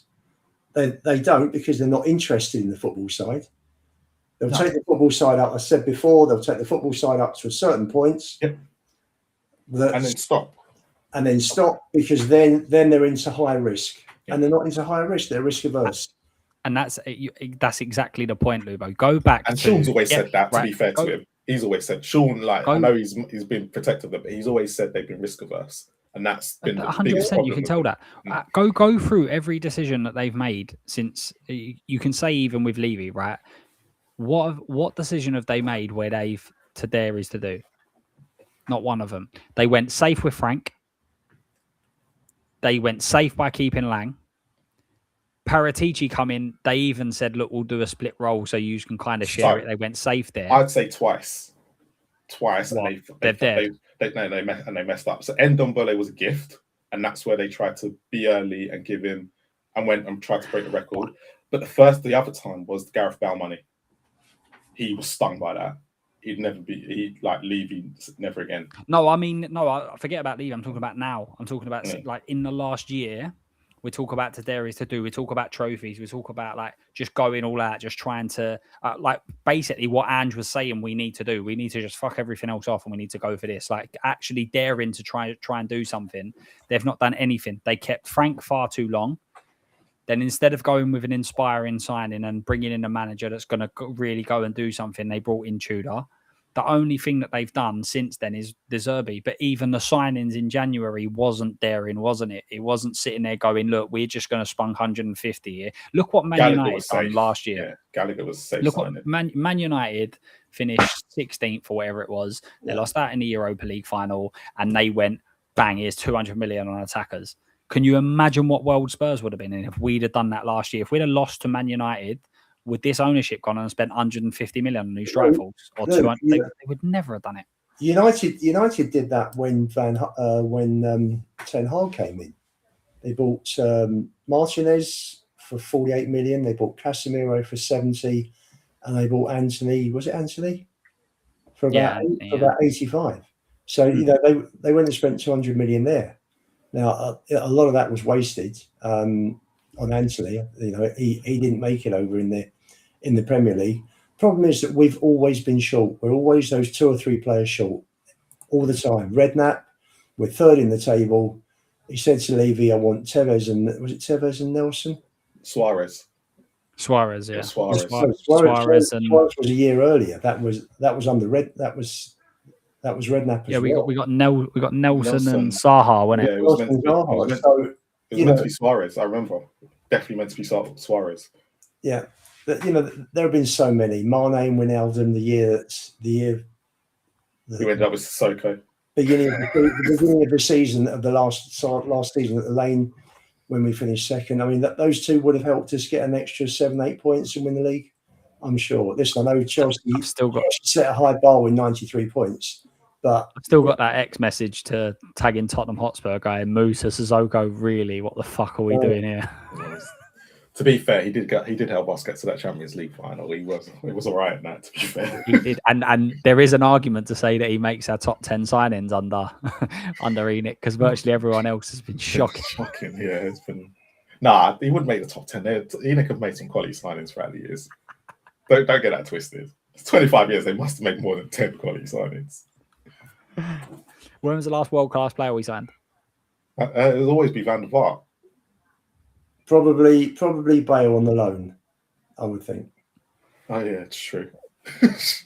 True. We sold Bale for a world record fee and then replaced him 7 years later with him on loan. Hey mate, I wouldn't be surprised if we do the same with Sonny at this rate. And we tried.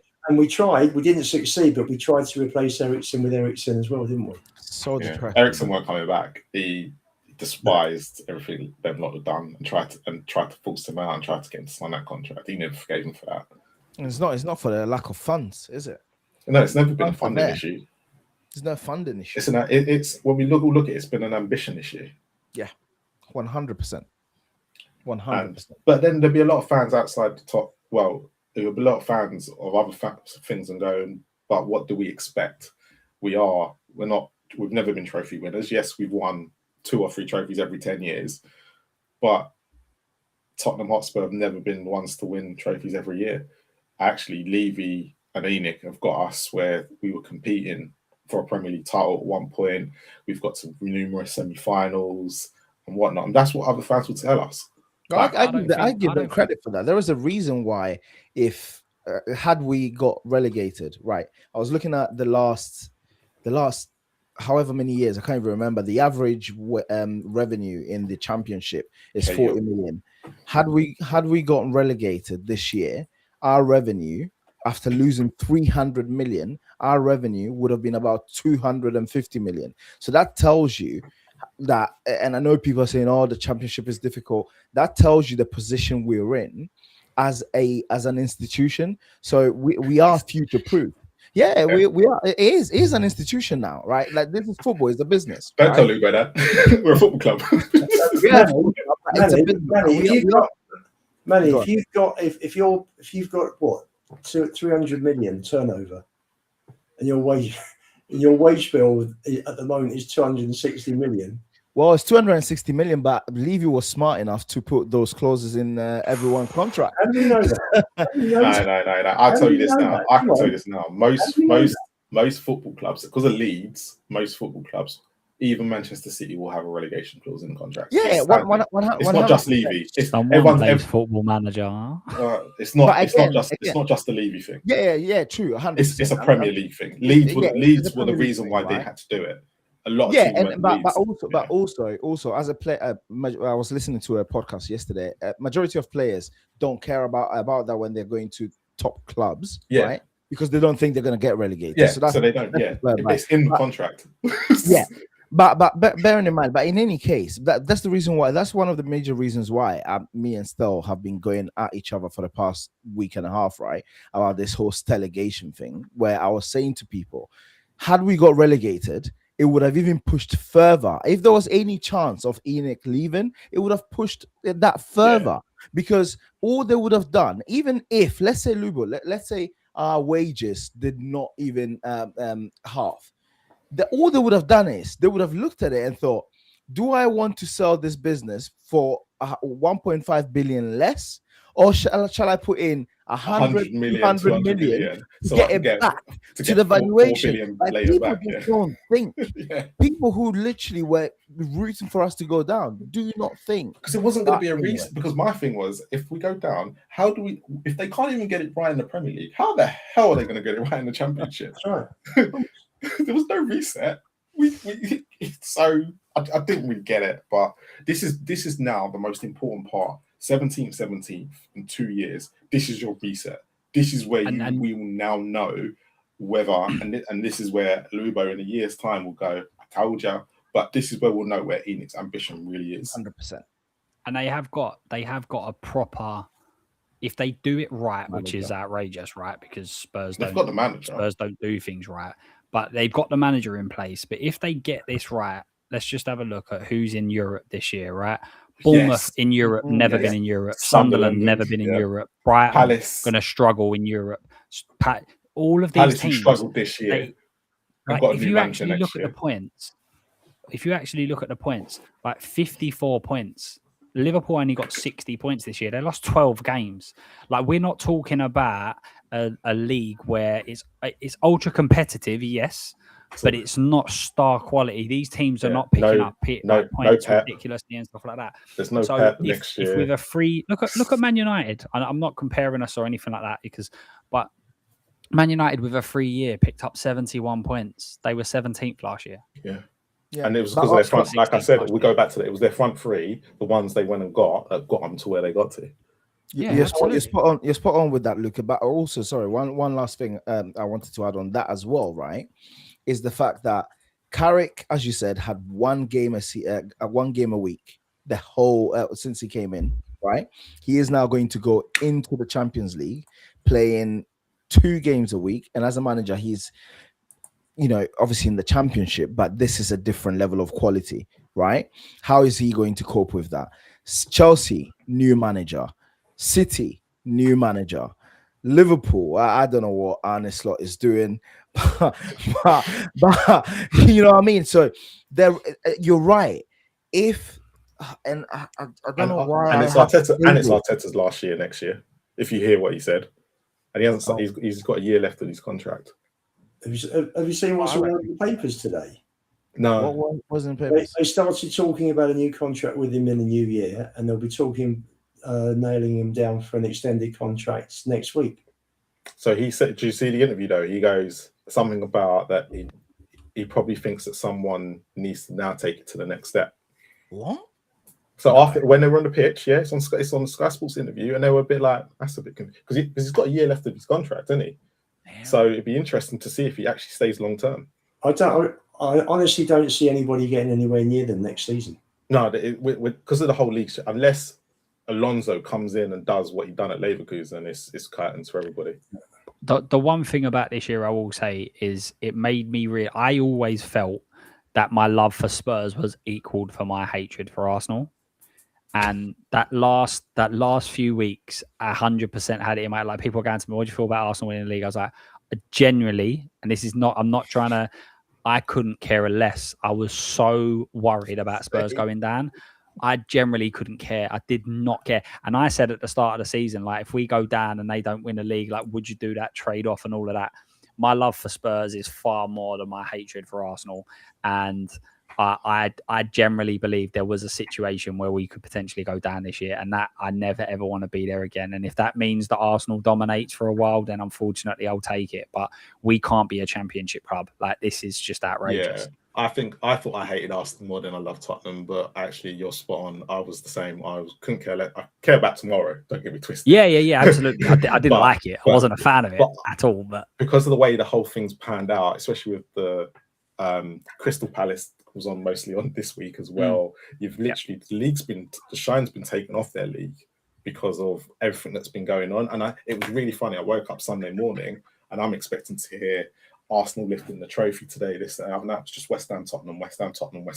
Yeah, I was like, right. So a lot of it is kind of, it's not been thrown in our faces yet, but it's going to be when they get delusional in 6 months' time, and then you're going to go, yeah, I remember why I don't like these lot.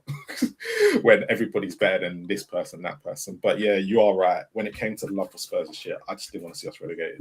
Well, Marlon, you'll see the parade all over the papers, Sunday's parade on Monday morning. Yeah, but it's only going to be for what? Once they've done it Sunday, I've only got to listen to it for 10 days, and then the World Cup starts. Everyone's forgotten. And also, let's just be clear as well. We're talking about Trump for a month. Because all we're going to hear about from Arsenal fans is how many fans they get at this parade. Let's be clear. They've booked this parade weeks and weeks in advance. Let's remember, Spurs basically had just got back from their... Less than before. 2 days. So there were people anywhere else that weren't able to get there and everything else. Yeah, so. but to be fair again, they've booked it the day after the Champions League, haven't they? So they've all got to get back. But not many. What I mean is obviously not a lot of people. So if you go to the game, it's how many thousand? It's only a few thousand. It's not a huge amount. But I'm talking about people all over the world that will try and book flights now to be in London for that period. Like it like won't for be me, Liverpool's for instance, last year. even us, like when we were sitting there, not far from North London, going, we need to make sure we're at that parade. You imagine if you was living in another country, you're going like, if there's ever a chance of me going over to England to celebrate it, a trophy parade, like they would have done everything they possibly can. So they've had plenty of time to be able to book this in and come over and everything else. So, but I literally, you're right. I just didn't. I was like so focused on Spurs that I didn't really care. Like I wasn't a fan of it. I wasn't happy about it, but I just didn't care because like us going down is tragic. Like, it's ridiculous. My mental health was affected. I'm not even gonna lie to you. I nearly got. Did I tell you I nearly got arrested at the Leeds game? I nearly got out. So I was. Tell your story before we get to who we're keeping and selling. Tell you. Obviously, I was at the game. We went 1-up, and I was like, "This is it. This is it. We're getting 4 points. 4 points up." And then obviously Matisse, my brother, decided to do a bicycle kick, just a random, just nonchalant bicycle kick on the in the box, and then 1-1. So at 75 minutes, my blood is boiling, and I was like, I'm not watching this game because I'm going all the way to Cambridge. I'm driving for an hour and a half. I can't be watching this nonsense. So I make my way, and I get to, I don't even know what it's a very famous, well-known pub in the Spurs community going towards Edmonton. But anyway, so just outside the stadium, by the way. So I get there and I see the game on the TV. So I'm like, oh, right, you know what? Let's see how we're gonna do.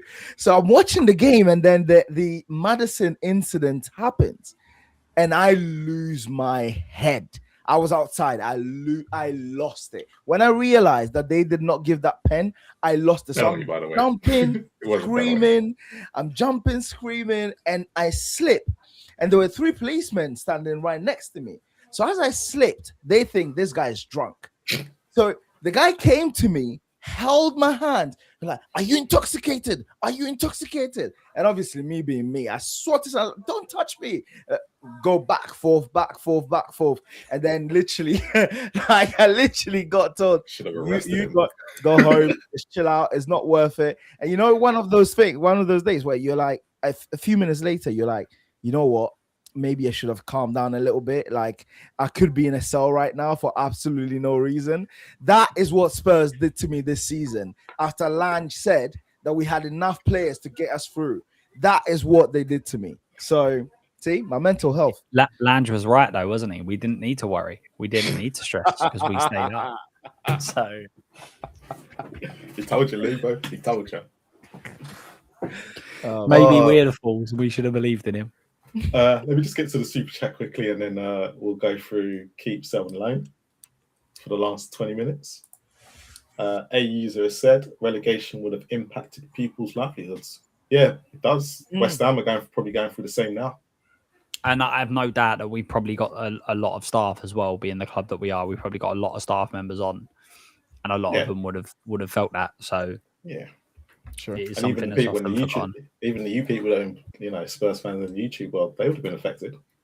I don't make enough money to worry about my livelihood, so wouldn't have affected me. Expressions would have been all right though. Okay. So let's go through this last 20 minutes, right? Because we're not going to be seen until the transfer window opens. So. Can we hold on? Who's going to be head judge? Should we give it to Lubo because he's the guest? So if we don't agree, he's going to get it wrong.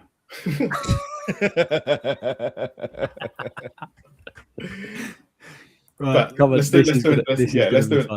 do an X Factor kind of. So Lubo, you'll have final say, but we'll go for it. So Austin, I'm going keep.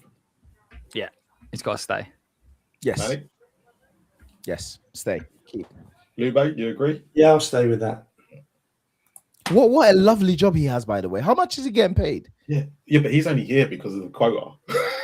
Yeah, but how much does anyone know how much he gets paid? Not as much as Scott Carson. He had the best job ever. He was the fourth choice at when he quit football to become a cameraman. He had the best job for a while before Austin took it. Alfie Whiteman. Good lad. All right, Benton Core. Keep. Yeah. I'm sell. Sell. Yeah. No, if we sell him, we have to sell every single central midfielder we've got, and then have to buy a whole new load. Keep. Well, hang on a minute. Let's caveat this a sec. What are you saying? This summer, if you was in charge, would you keep us, or are you saying that to go to the next level, you need to get rid of him? Depending on what how many players are we going to sell? No, but this is my issue. 17th and 17th for the last 2 years. His injury record's not great, and I need people on that pitch, and I need quality on that pitch. I think there are a lot more. I'm not sitting there disagreeing with you. I'm not gonna. I love Benton Core, but for me right now, I'm looking at. We finished 17th and 17th. I have to look at how many games he's played. Yes, he's been brilliant when he's been there, but actually now I need to start upgrading on some of these players. That's one reason why I tell him. This feels like we're getting relegated. Getting relegated. We're gonna win. Let's sell Benton Core. I love him. Think he's great. What? Hang on. What are we doing here? No, there's gonna be more. That's right. No, 3-1. Sorry, Marlon. Yeah, 3-1. I don't mind. I'm not gonna argue that one. Bergval. Loan for me. I'd keep. Oh, sorry. It will be loan for me, but Luke made a good point earlier. But to me, he needs to play, and I don't think I think it's damning that De Zerbi came in and his first testimonial against Sunderland, he played Gray and Bergvall, and realized very, very quickly he can't play them again. But I actually do believe in the potential. That's why I'm saying loan and not sell, because I feel I think we've got to keep him around for De Zerbi ball. That's me. I'll keep him. I think it comes down to that registration. I think it comes down to registration. If them two have to stay one more year to become home player club trained or whatever it is, then I think they both have to stay, because if we're looking to get in Europe, that's stung us so often. The only caveat. Agreed. Lubo? I'd loan him. 3-1. So I'm not against loan. I'm not against loan. The only reason I would keep him is if he has to hit that quota to stay. If he has to stay one more year, because you have to do it before the age of 21. So I think him and Gray might have to stay. I knew he was going to be an interesting one, but Basuma release. Yeah. I think he's gone. Release ASAP. Yeah. Danso. Keep. Super. But we know why you want to keep him, man. Everyone else keep. Yeah. I think he stays. Yeah. He's been really good. And but what I would say is, if in a world, say we kept Romero and Vuskovic does come back, Danso don't get in that team. But I get your point. But these are the kind of a player like Danso would never throw his toys out the pram. That's why I'm keeping Bergvall around. And if you have him there for any eventuality, he will come in and play. So to me, he's the kind of player you need to keep. Ben Davis. I think he, just purely because Robertson's coming, I think he goes. Yeah.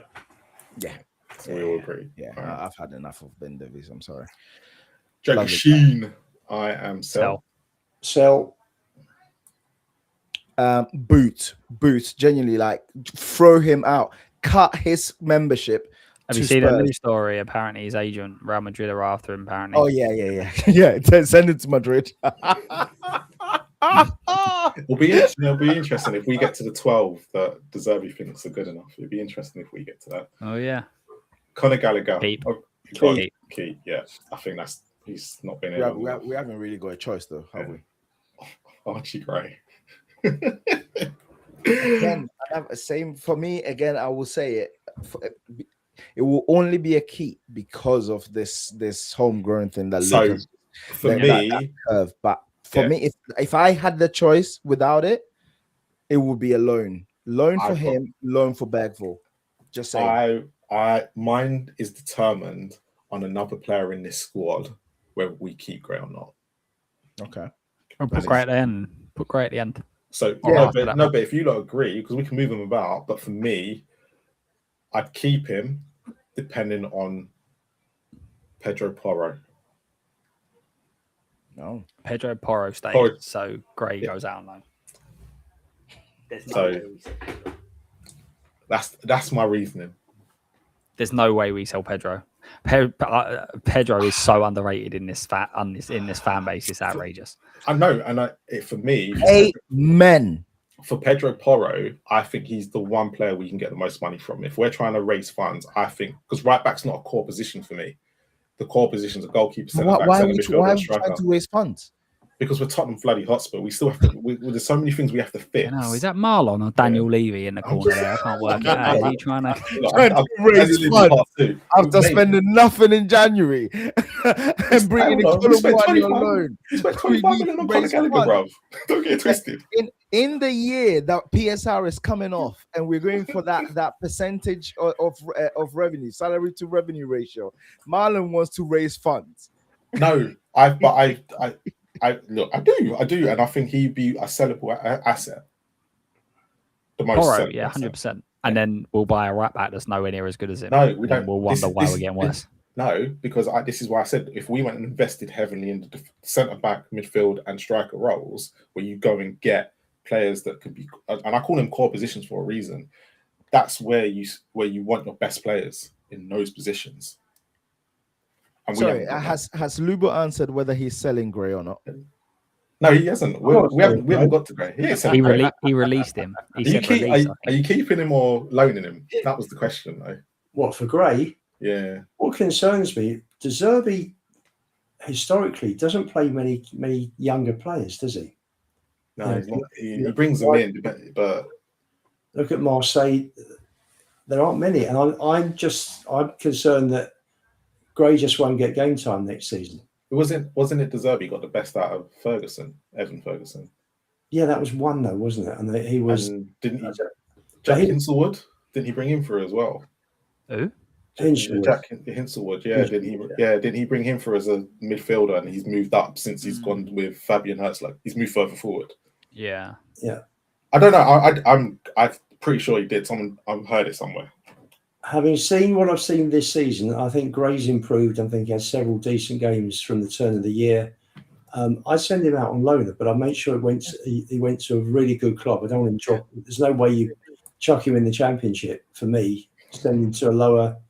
I say lower. There's no one lower than 17th, but you know what I mean. Not a top to a lower club, Spurs. On the promoted side. West Ham. You send him to West Ham.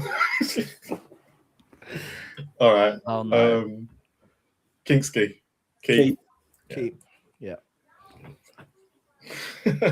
I'm just gonna throw him there. Can we loan him again? I'd like to see just another season in the Premier League to see. Oh God. Right. Luke, he didn't want to be at the club. You could see the way he goes. As Marlon said, if we've not got any money, then it could just be a decent. He's trolling. No chance. Yeah, you know what? Let me just keep cool, mate. I want Gibbs White this summer, mate. I want to throw the kitchen sink at him. I agree, mate. What a player! What a player. Mate, go and tell Mariakis you can have your 100 million. Here you go. Mm-hmm. I don't give a shit. That would be a serious club. Yeah. And sorry, I know it's a joke, but sorry, not a joke, but you're saying it in jest because of Spurs. But that position, a lot of people are not talking about that number 10 again.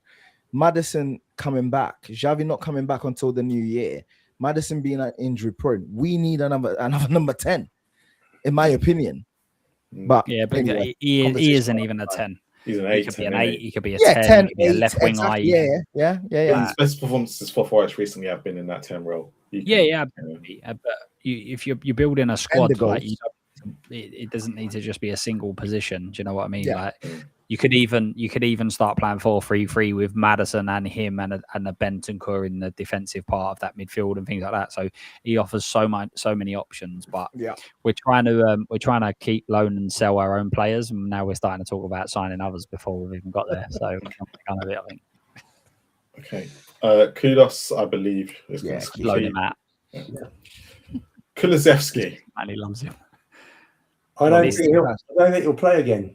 I don't think he'll ever play again. Really? If there was a bit right now that I knew we could sell him, I would sell him. Yeah, he's done. It's almost irrelevant because there's no way you sell him. Yeah, because no one's buying him. Yeah, so he stays just by.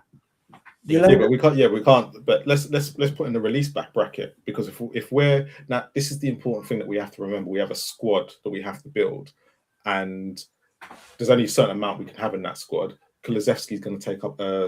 We've got 17 players. Is it 17 we can have in the overseas category? Yeah. He's taking up a spot.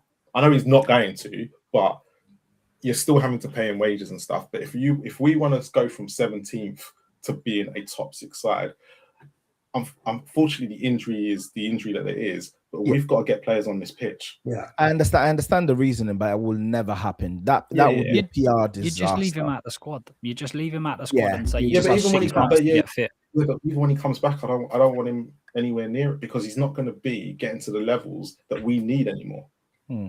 He's going to be 2 years behind. Yes, but he's still. If we had him now, he'd be our best player. Yeah, so even if he's behind, he's still one of our best players, possibly. We just don't know. Yeah, but this shouldn't be the case. The case is now we should be buying players to replace him and in this squad, not players. You should always do that. Yeah, but this is what I'm saying. No, he can't be here anymore. Like, this is where we have to be ruthless. We have finished 17th and 17th twice because he's not been around. Yeah. It's harsh. It's harsh, but if we want to finish 17th again, then keep people like Kulu, so we can sit there and wait for them to come back and get in the first. But he's of no impact. He's of no impact by keeping him. But you're not selling him, so you're not making money. If you release him, it costs you. So when he comes back, say he comes back in, say, January, February, yeah? Say he comes back in February, are you going to risk losing an overseas place because he's coming back? Well, that's all based on fitness. If he's gonna come back and then not be able to play until March or April, but then he can't play. Then you're keeping him there for a year for no reason. That's what I'm saying. So that he won't be. He absolutely won't be. And if that's the case, then it would be. He might be loaned, possibly loaned. But there's no way he leaves this club at this moment in time. I don't think but he shouldn't be here. For me, it's just I'm done. I'm done with injuries. I've had injuries for the last 2 seasons now. But this is Spurs. Back. It could have been an inground toenail, and we've just kept him out for 2 years. I feel sorry for him. I really feel sorry for him. But unfortunately, I can't feel sorry for players anymore when my club has finished 17th and 17th 2 years in a row. I need players. The reasoning. I understand the logic. And so, Lubo, you get to pick where he goes. True, release. Okay. Lubo, is this the new you? Okay, you're not going to like this. Again, I'm the same with Maddison. He's our best player. But now it's every fucking single year this guy's getting injured for us. And again, because he's our best player, we are relying on him so much. I need better players than Maddison to now come in. It can't be. We're in the same situation. If we're going to finish 17th and 17th again. But hang on, Marlon, he had an ACL, didn't he? Yeah, but it's not the first injury. Forget the ACL. But he's not the only one who's had an ACL. Yeah, he's not the only one. It's not like that injury is a bad injury and it's only him that gets it. No, but I'm not. Bentancur had it. Bentancur had it. Yeah, but I'm not. I didn't want to keep Bentancur. You lot said you wanted to keep Bentancur, but I'm the same. Look, for me, it's not okay. The ACL. Take the ACL out. Maddison misses big chunks of the city. He missed last year. He's our best player. And are you trying to get rid of anyone that's got an ACL-related injury? I don't want to drag us in at Bentancur at Cooley at. I don't want injured players anymore. Not Spurs. If we've got this bad medical team as we are, I understand that. But Gallagher never got injured. Never missed a game. Yeah, comes in, gets injured. Solanke never missed a game. So it doesn't matter whether they're injury prone or not. We'll bring them in, other players, and they'll get injured. But for me, Maddison again is, and I love him. I think he's been absolute, and he's been a breath of fresh air coming back. but I'm not just looking at his ACL this year. I'm looking at the injury the year before and the year before that, and it just seems to be. Marlon, he's played 78. He's made 78 appearances. Yeah, in 3 years. But I'm relying on him as my best player, and this is the issue that I have with it. And I don't know at this present moment if Maddison's going to recover from this, because he's getting to an age now. As much, look, I'd love to keep him around, but I want to replace him with something better now. And no, I think for even for like leadership reasons, I think he has to stay. And again, but it's all about sentiment. It's not. I just said go and get Morgan Gibbs-White, and if Morgan Gibbs-White starts in front of him, I'm all right with that. But again, it comes back to the same thing I say all the time. If we sell Maddison, the person that comes in won't be as good as him. Yeah, and this my thing is that's it. Look, this is me saying if we can get better. I'm not sitting there saying we are going to, but if I'm going to give Kulu the same, well, not Kulu as much, but for me with Maddison, it's just more a case of it's just every time that he just gets going, there seems to be something that stops him, and he's our best. No, I agree with that, but I think that's the problem is that you've got 3 in release, 2 in sell. You got if you put Maddison in there and Bentancur. I want to replace these. I want to start getting in players now. We finish for me. I'm looking at going. We finish 17th and 17th. It doesn't matter with or without. Madison's our best player in the 17th and 17th. If I want to start finishing higher up the table, I need to stop thinking about sentimental things and going. Marlon, Van der Ven had a big hamstring issue, didn't he? Kept getting hamstrings, kept missing games. Went away to America. They taught him to run, I think, slightly differently. You had to run differently, but put less pressure on the hamstrings. And his appearance record this season was one of the best. Yeah, so much better. So, and it's happened with Festignon as well. I mean, he's hardly missed a game at Fulham. Yeah. So for me, Van der Ven, you can sort out players with bad injury records. And I personally, I would give Maddison one more year. I think give him one more season. I think the other part of it is that you've got to be understanding of the situation you're in. We're not going to lose. We're not going to sell 15 players and buy 15 players. No. So, like this is like obviously in terms of if we're saying what team do we think we ain't gonna have to say 15 yet. No, but I'm saying like if we were saying what are these players stay if we win the league or to win the league. Then yes, obviously, loads of them need to go and be. If we're being realistic, if Maddison's going to be a bench player, okay, and we're going to manage him better, then okay, I'll keep him. But if Maddison's going to be the one that's going to start every week, then I have issues with that. Well, if he starts every week, it means he's not injured, so that's a good thing, right? No, but he's going to. I know he's going to get injured at some point. He does. Yeah, I do agree with that. I think, but that's going back to the point. That's why we need a number 10. Yeah. Because if we do get a number 10, then Maddison is not going to play every single game because we 100% can guarantee he's going to get injured at some point in the season. If you don't manage, he only needs to play half a season because we've got Xavi coming back, so Simmons is going to absolutely dominate. Yeah, but and you got him. The other thing also is that when you look at who could play a 10, you need somebody that's comfortable on the ball, someone that can beat players, someone that can thread a pass. For me, it's just Maddison's age, and we got it with Kudus. You could play Kudus as a 10. That's a good point. Yeah.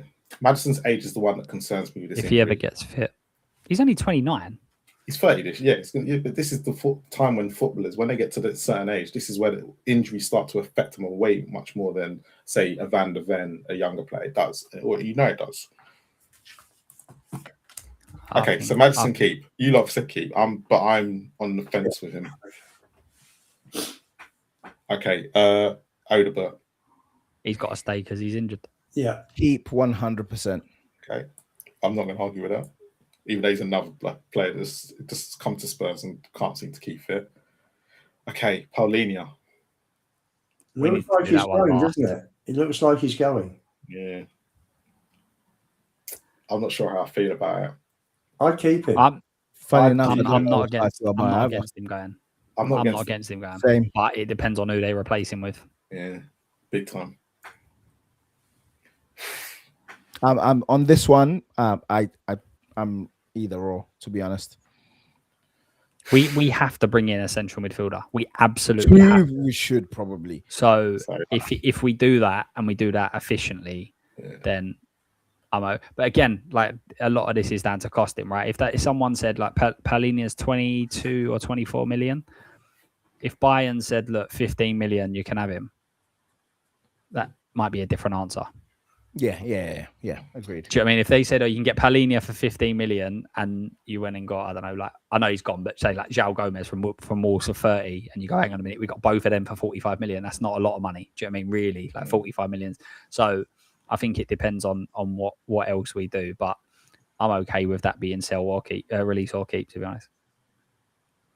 We'll put him in release for now. If we think we need to keep him because we ain't got enough, we'll keep him. All right, Pedro Porro.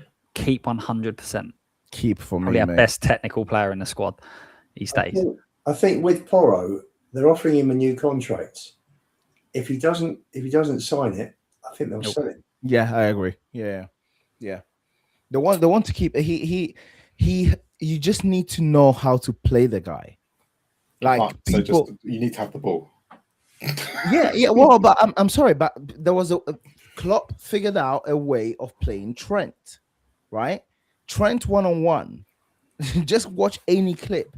He is awful, but his qualities outweighed his positives outweighed his negatives. It was the same. There was a certain point where Porro had the second most assists after Trent. If you figure out how to play Porro, he is a major asset, and I actually think he absolutely loves the club. Just that's just me, right? But that's my opinion. He should be a key. We did the same thing. I know it's not the same thing in terms of quality, but loads of Spurs fans, they're partying that Spurs fans had when we sold Walker because apparently Trippier was better.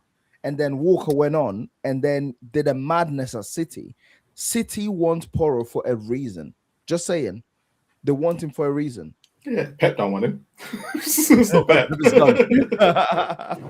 Look, for me, I'd probably sell him. I like him. I just probably sell him now. Me too.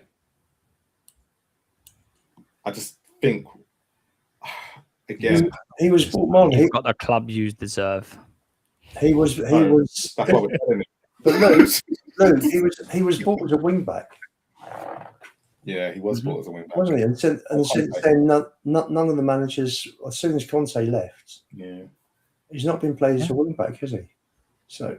No. But again, it comes down to like this. There's so many things you've got to take into consideration here. But I know for a fact if we sell Pedro Porro, the next right back that comes into this club won't be as good. No, it'd be Spence. And Spence isn't as good. He's not. I think he's a better defender, Spence. He's a better defender. He is. Yeah. Offers you nothing going forward. Apparently, someone was saying that he's quicker than he prefers playing on. He's the fastest. Spence is the fastest player in England. Team. And in at Tottenham as well. Apparently, he's faster than Van der Ven. Apparently, he ain't faster than Van der Ven. Apparently, so someone said this. I was like, really? Might have been when Van der Ven was injured. Apparently, Spence is quick. So he is quick. He's I think it was Tuchel said that he's the quickest player in the squad. But Spence is not. But again, it all comes down to what you're putting in play.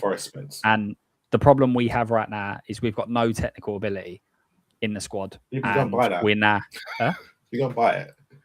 No, but that's it. So if you're going at the start of the season, if you're turning around and going, actually, your midfield is now Bentancur and Morgan Gibbs-White. You've gone and got yourself, I don't know, Kudos is fit. You've gone and got yourself someone else in the 10. And then, okay, you might be sitting there going, we don't need the creative outlet at right back. But right now, if we didn't have Porro playing and Spence was playing every single game, then we wouldn't be as creative. We wouldn't be as good on the ball, and it would be more difficult. So that's that for me. Spence is not your right back. Okay, I think Spence is a good backup option personally. So I'm going to leave there. Richarlison, I think we're all going to say sell. Hang on, where do we put Porro though? We're not putting Porro. We're going to leave him till last. now, okay, because we're 50-50 on him. Richie. For me, you sell. I'm sell. We need better. I'm going to leave you to talk about this one. Romero. Yeah. Because yet again, we'll sell him and we'll buy a worse player, and then we'll complain and say, "Why is that squad getting worse?" The problem I have with Romero is he's the best defender at the club. We cannot. I know people have their things against him. It's a difficult one. Again, this comes down to it. Whether he wants to be here or not is the question. I think under a De Zerbi, I'm not saying under De Zerbi and at Tottenham, but under a De Zerbi system, I think you'll see the very best in Romero. I think that he would like working. He would like working under that sort of manager. So I think if he's heads in staying, then it's not even a debate for me. He stays. But if his head's not in it, but that's the same as every player. There's no player in this squad that's so good that if their head's not in it, they should stay. Like if his head's not in it, he should go. I want to keep him because I just want to piss off Sean for a year.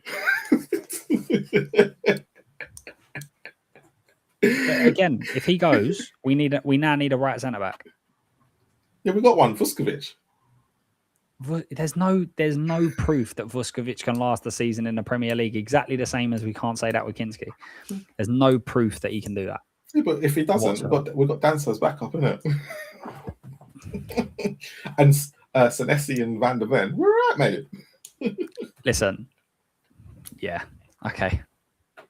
I've got to agree with Marlon. I think. Listen, I like Romero as a player. I think he's just for me, he's just a very, very good centre back. Problem is that his temperament this season has been appalling. You know, the guy's captain, he hasn't behaved like a captain. He's let us down on several occasions. And for me, you know, he has also stepped up on several occasions. Sorry? He has stepped up on a couple of occasions as well, because everyone forgets that he got the equaliser against Newcastle away. He stepped up. Burnley, he got the equaliser. Like, he has stepped up too. I know people want to throw all the negatives at him, but he's also stepped up when he's had to. And it won't be they're the two that I remember, but there's been a couple of times this season where he has been quality. But we as a fan base have this fluctuations with players. It's the same thing with Spence and Porro. Like everyone, so many people in the chat saying, "Yeah, Spence is much better." Spence makes so many mistakes defensively, but no one talks about them because he doesn't look random, does he? From crosses I remember the Bournemouth goals last year when Porro was running forward, lost the ball. I don't know, he made a pass. I think they lost the ball. Kirkes whipped in a cross from deep. Spence was 20, 30 yards off his man. Yeah, no one said a single thing about Spence. But a lot of people would say that's not Spence playing in his correct position. But he's missed 19 games. He wants to play. Who's missed 19 games? Sorry, Romero's missed 19 games this season. Yeah, he's missed a lot for a captain as well. It's all about mentality with him. It's all about whether his head's in it. But Luke, you can't walk into a training session on a Monday and tell your manager whether you're going to train or not. Sorry, it's unacceptable. Again, that comes down to the club allowing him to do that. But hang on. But the club didn't force him to make that action. That says everything about Romero's head. He's a role model for the kids. He's captain for the first team. I'm sorry, he's got a responsibility to behave like a captain, and he doesn't. He does in Argentina. He does for the national team. Yeah, of course. Because he's in the right setup. He's always fit for the national team. We don't need players like that. As much as I like him, Vuskovic is meant to be a monster coming through. The kid's 19. Give him a chance. You got Danso's backup, and you got Senesi and Van der Ven on the other side. So for me, listen, we need a rebuild. So you got to sell players that are going to get you proper money, and Romero will get money. We'll get money for him. We'll get 45 million for him. Get rid.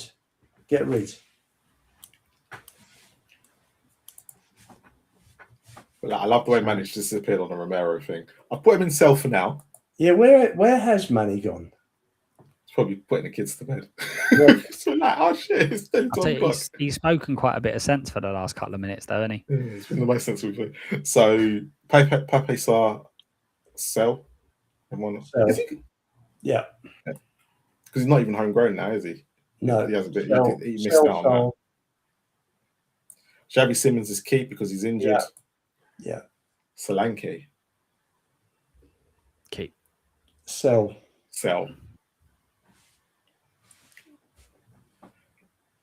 Keep. You can't sell 2 strikers. Keep. You can't sell 2 strikers. You can go buy 2.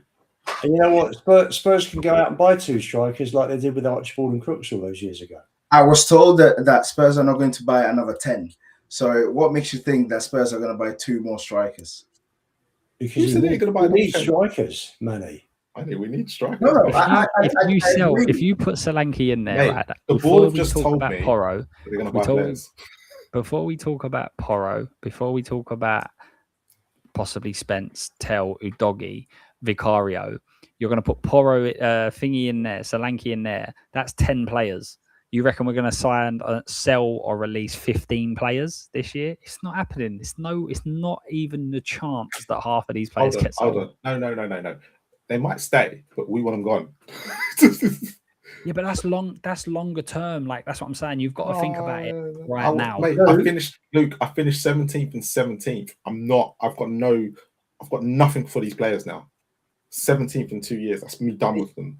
I'm not sitting there going for another season because I want to be sentimental. They've let me down for fucking 2 seasons. I'm done. Solanke's got 16-21 this season. So it's not good enough. And even when he came back, Solanke wasn't great. But it was under Tudor. The only thing I'd say is, okay, maybe under De Zerbi it might be slightly different. But it depends on who we've got feeding Solanke is going to be the issue.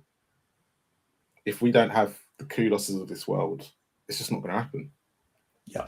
No, I think you'd keep him as a backup striker this season. You don't sign one, and then at the end of next season, you see where he's at. If he's still doing what he's doing now, then you go through.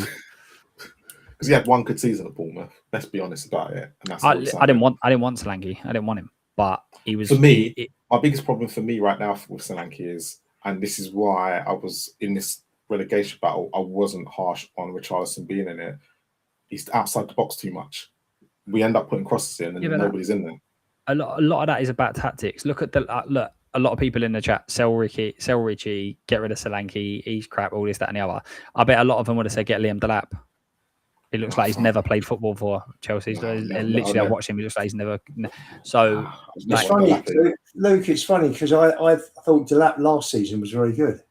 Yeah, so did I. That was a crap Ipswich line. Yeah, before he went Chelsea, I thought we need to get Delap.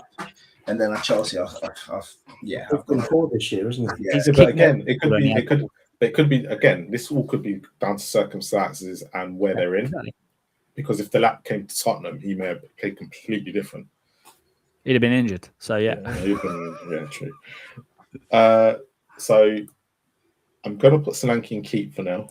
Ooh. Me and Lubo want him sold, but Lubo's got the defining vote. Here you go, Lubo. Where do you want him? He's gone. Solanke's gone. Okay. What's his name again? Souza. I forgot his name. That's bad. He's got a loan. No, loan, please. No, Whoa, Marlon. Come on. Marlon, you're loaning. You were way too quick to keep. He needs to learn English and learn how this game. He can learn English in any part of the championship. I'm sorry. Also, it's a universal language. You can learn it anywhere. No. Marlon, do you guys know each other? Like, because you went way too quick into that keep section. Way too quick. Finger on the trigger there. Loan. This is a guy that's made more appearances at right wing than he is at left back. And he's also, did you know that he's actually been injured more than he's been available in his whole career? Really? If you actually go and look at his Santos record, he's been available for something like 90 games and he's only played like 42 or something stupid like that. Like, he's actually missed more games than he's played for He's injury. at the right club. So he might play games now. Fair play. Spence. Well, he's your new right back, boys. So he's started. Yeah, he's the new right back. Tell. My chips are staying in Tell. Sell. My chips stay in Tell. I'm keeping him. We need to keep him. Nah. You can't keep both Odegaard and Tell. Well, I wouldn't want to keep Odegaard at the two. If I'm being honest, I wouldn't want to keep Odegaard. No. Odegaard. What's Odegaard done? What's Odegaard done? He got injured when he was playing well and got injured. In my opinion, Odegaard will get further than Tell. Odegaard will get further than Tell. I'm telling you. I remember you said to me, yeah, come outside for the Leeds game, yeah, when we had to stream early, but it never happened. That's telling exactly you. what's going to happen with Oda Burntel. Ain't going to happen. Oh, okay. We'll see. Luke, We tell will him. see. Tell him. Tell is not. He's not gonna make it. He is not gonna make it. I'm telling you. He will be very good at Paris FC. I have nothing against him. I have nothing. It'll be better than Oda at Paris FC. Invest in Tell stock now. Nah. I'm Do sorry. I have the casting vote then on Sell? Yeah, you do. Sell. Thank you, Luber. Thank you. I'd keep him. I would. Luke, I'm with you. See, you thought you wouldn't agree with me. See, I'd keep him. Maybe I'm wrong.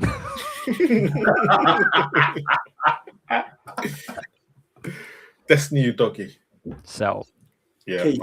I'm Sell.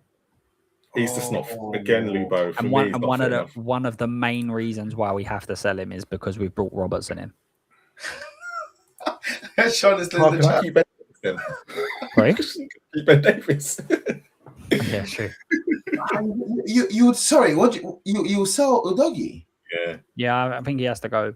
Fitness. He's too injury prone. I can't be sitting there talking about That's fair. I'm not Kulusevski and Madison, and you Doggy's not. Yeah, that's fair.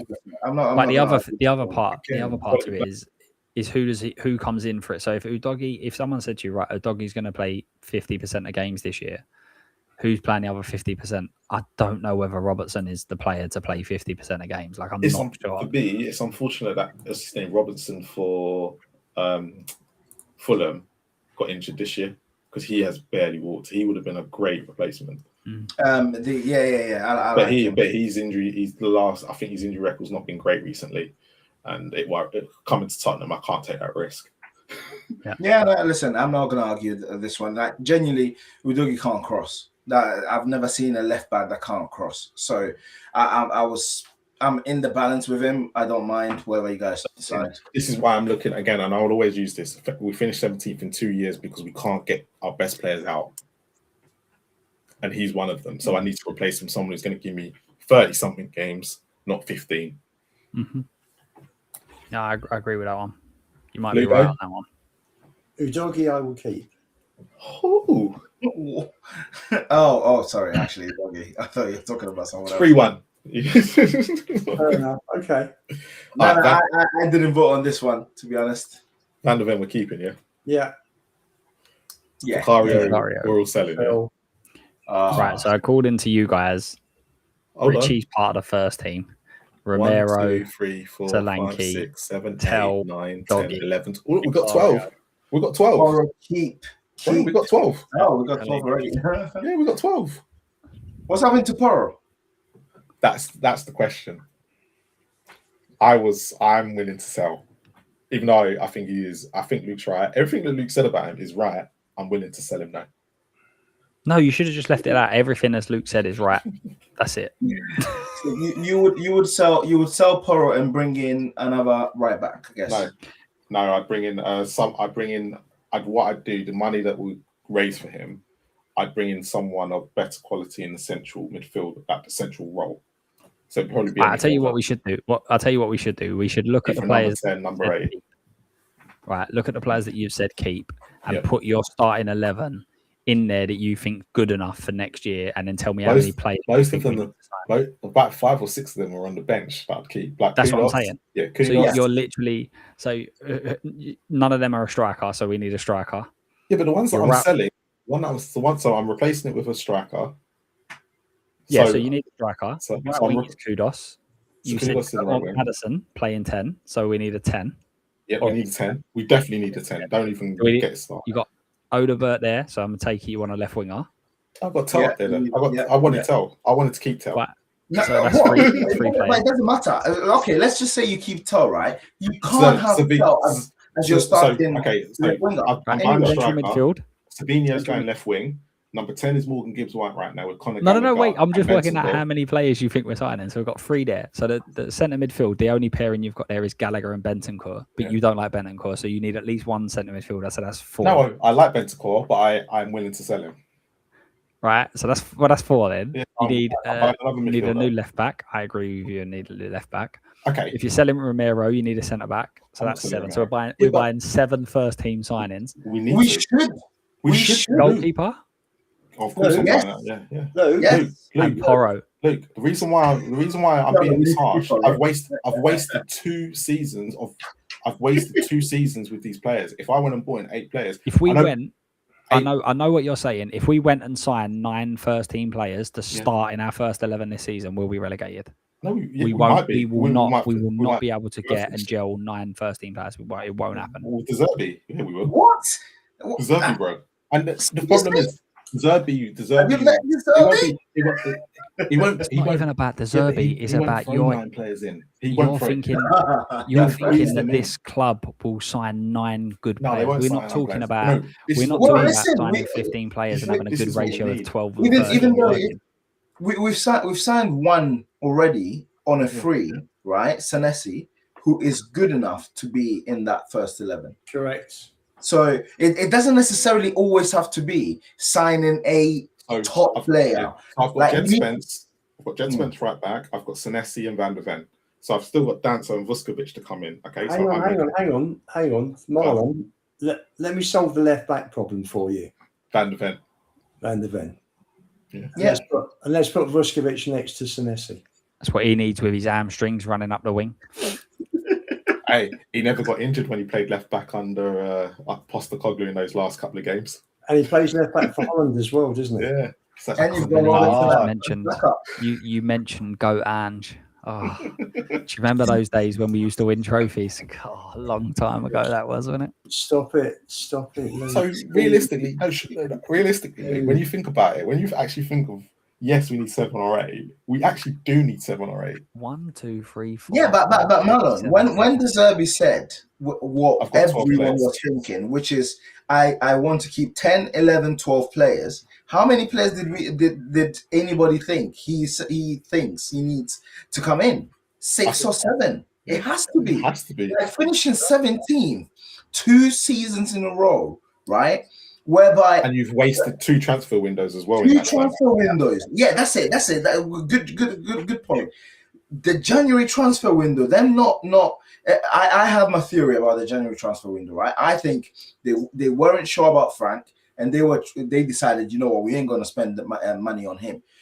Having all of that, having the PSR headroom, having this new sustainability rule coming in, and you're telling me you can't bring in 6, 7 players and sack Lange on top of it. I'm sorry. You should be able to. We might get 6, but again, like what I'm saying is, if we bring in 6, and I'm including Senesi and Robertson in that, Senesi and Robertson are not starters. I'm not sure what's the whole Senesi thing is going to be interesting, unless Van der Ven does play left back, but I'm not sure if he does. No, have you seen his bring stats? Luke, have you seen Senesi's stats? Yeah, I think Senesi. I think he's brilliant. They're different Really class to Romero and Van der Ven this season.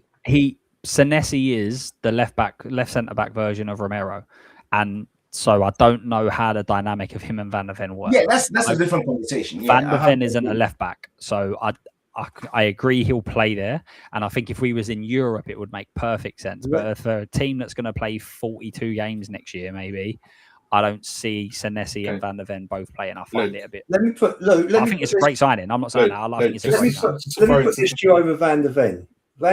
Van der Ven, when he was stood up by Saka down at our place this season, Saka killed him.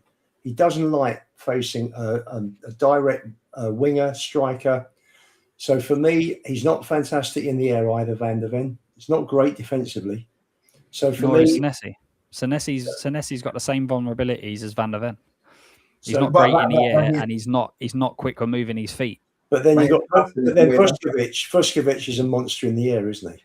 Yeah, but Vuskovic is ultimately really, really slow. You can't have a centre back pairing of Vuskovic and Senesi. It will not work. I don't even think we're bringing Vuskovic back. No, not aware. Yeah, I think we're making him sign a long-term contract and sending him back on loan. Yep, I agree. So the season that Arsenal finished 5th, 2nd, they brought in 5 players in the January window and 3 in the 5 in the summer window, 3 in the January transfer window. So add 8 signings overall. We should probably be doing the same. Yeah, minimum. Over the course of a season. Yeah, but they still signed literally 5, standardly 5.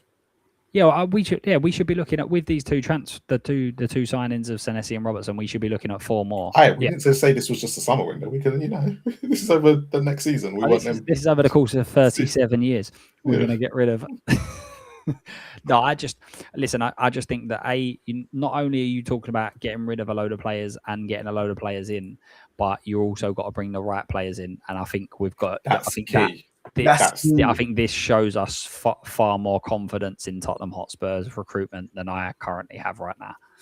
Yeah, but this is not. But this is about if it was us, this is what we'd do. If we know we were going to bring quality in. Oh, if we're talking about, listen, there is. Why? I mean, you're laughing.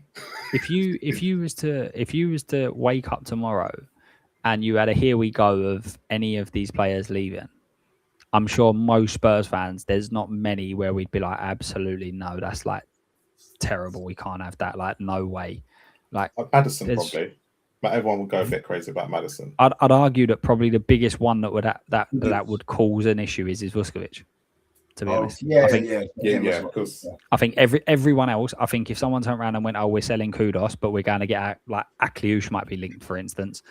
I don't think many people will be that bothered. I think if you're like Van der Ven, we've got Senesi now. Romero goes after fan base want him gone anyway. So I don't think there's that many about anyway where people are like, he absolutely stays and we build the team around, because none of them are that good. But yeah, World Cup's going to play a massive part this year in it as well. But mate, I'm not saying we'll go and get 7 or 8 players, but in my head, I'm going, we need 7 or 8 players minimum to get back to even half of where we were, because that's how poor the last 2 years have been. Yeah, but Porro is probably one of the best players in our squad. So there's absolutely no reason to tell him. Absolutely 0 reason. He doesn't bother me. I don't think he's contributed enough for me to say I want to keep him. I don't think any of them have contributed enough this season. Yeah, but that's what I'm saying, Luke. This is what I'm saying. That's why I'm on the point of I don't care. This is Thomas Frank ball. Like, yeah, but some of this goes back to Ange as well, bro. You know it does.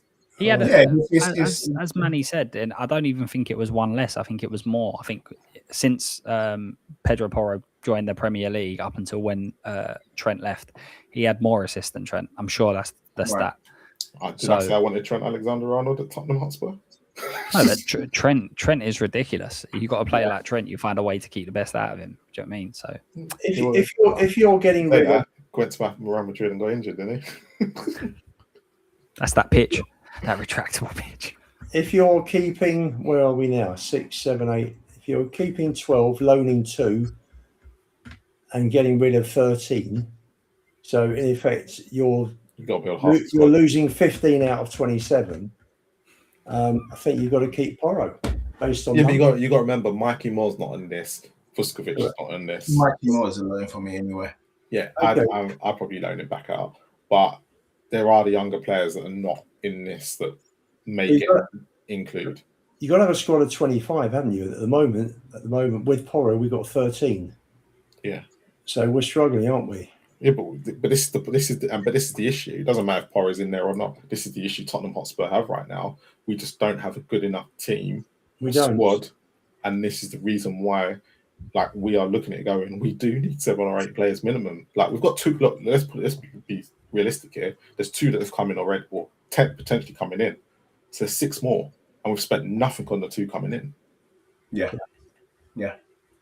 But, so could you bring in another 6 players for money? Well, you should listen. The club should have. You'll get over 100. You get over 100 million for the players that are going. And the club, I'm sure, have got the money to top it up to 200, 250. There's no shortage of money if you're selling these sort of players and you're getting decent money for them. Yeah. I mean, what would you get? Dragusin 15, Richie maybe 20, 35, Romero 45 is 80.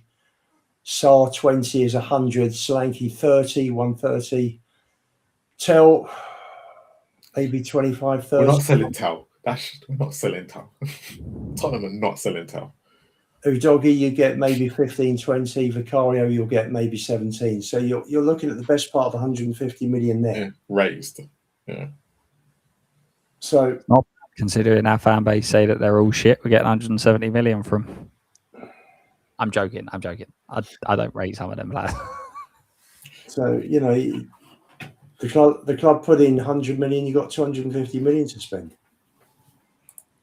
If you get that sort of money for those players. Well, this is the thing. You drop 100 on Morgan Gibbs White, and Wharton, and then we end up buying 8 more players for 50 million, and then moaning that none of them are good enough because we ain't spent the money. Savinho's coming in. Isn't he? My early pre-season prediction is we're going to win the league. No, I'm not selling Tell. I'm not selling him. I'm not his biggest fan, but I'm not selling him. My Tell stock is Marlon. Sean Embarrassing. I'm seeing what's happening. I leave for 2 seconds and Tell goes up. Do you know what? Just to disagree with Sean, actually, I'm going to sell him.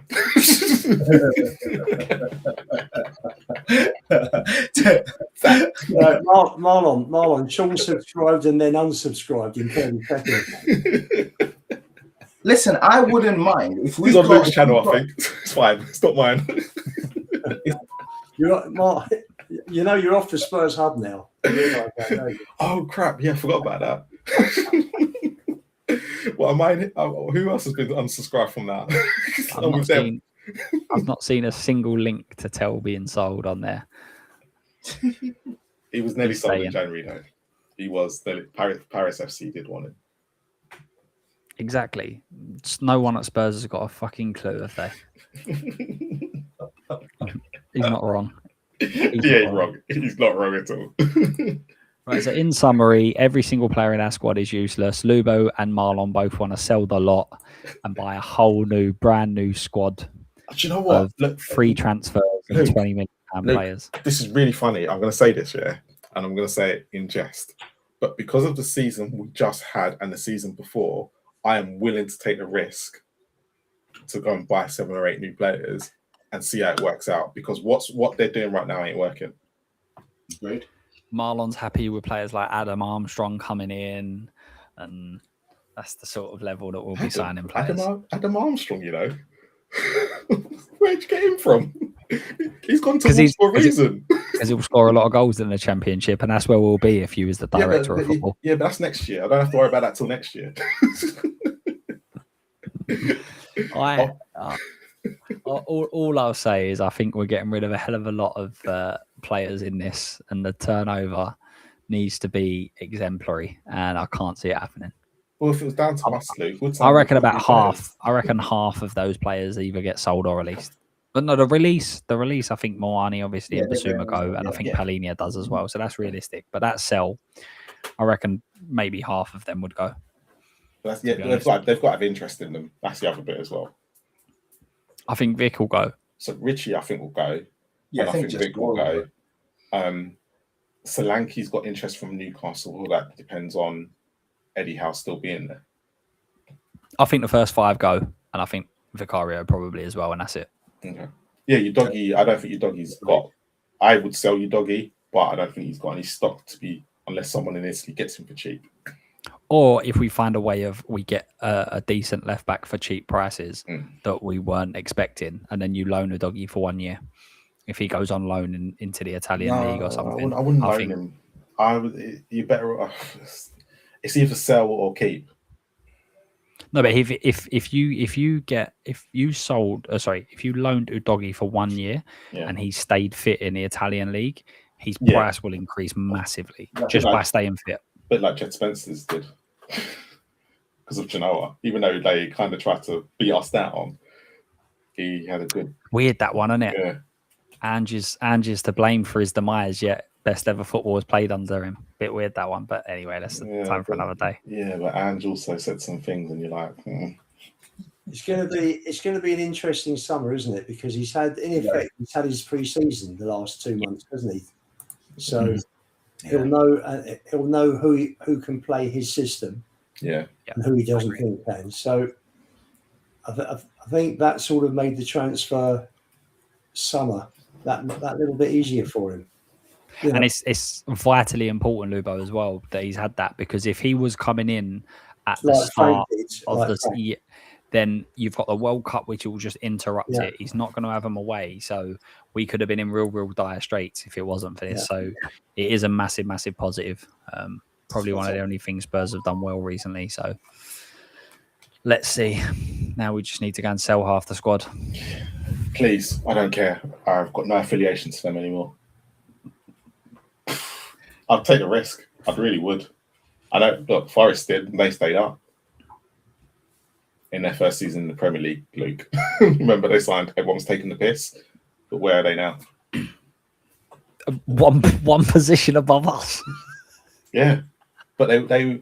But if you think about it, remember when they took the risk when they came up to the Premier League and they bought everybody, and everyone was saying, "You can't do that." Yeah, no, I understand that, but we again, like all of these injuries, if we had 50% less injuries next year, but then we won't be 17th. Yeah, but Luke, we've got to pray on these players not getting injured again. Yeah. No, but I think that's more down to the stuff going on behind the scenes. To be honest, I don't think it's like, as I say, like. But there are Solanke played 38 games for Bournemouth in the Premier League, and then the next year he's out in the second game for us. Like, I need to jump. Yeah, we're gonna finish up now anyway.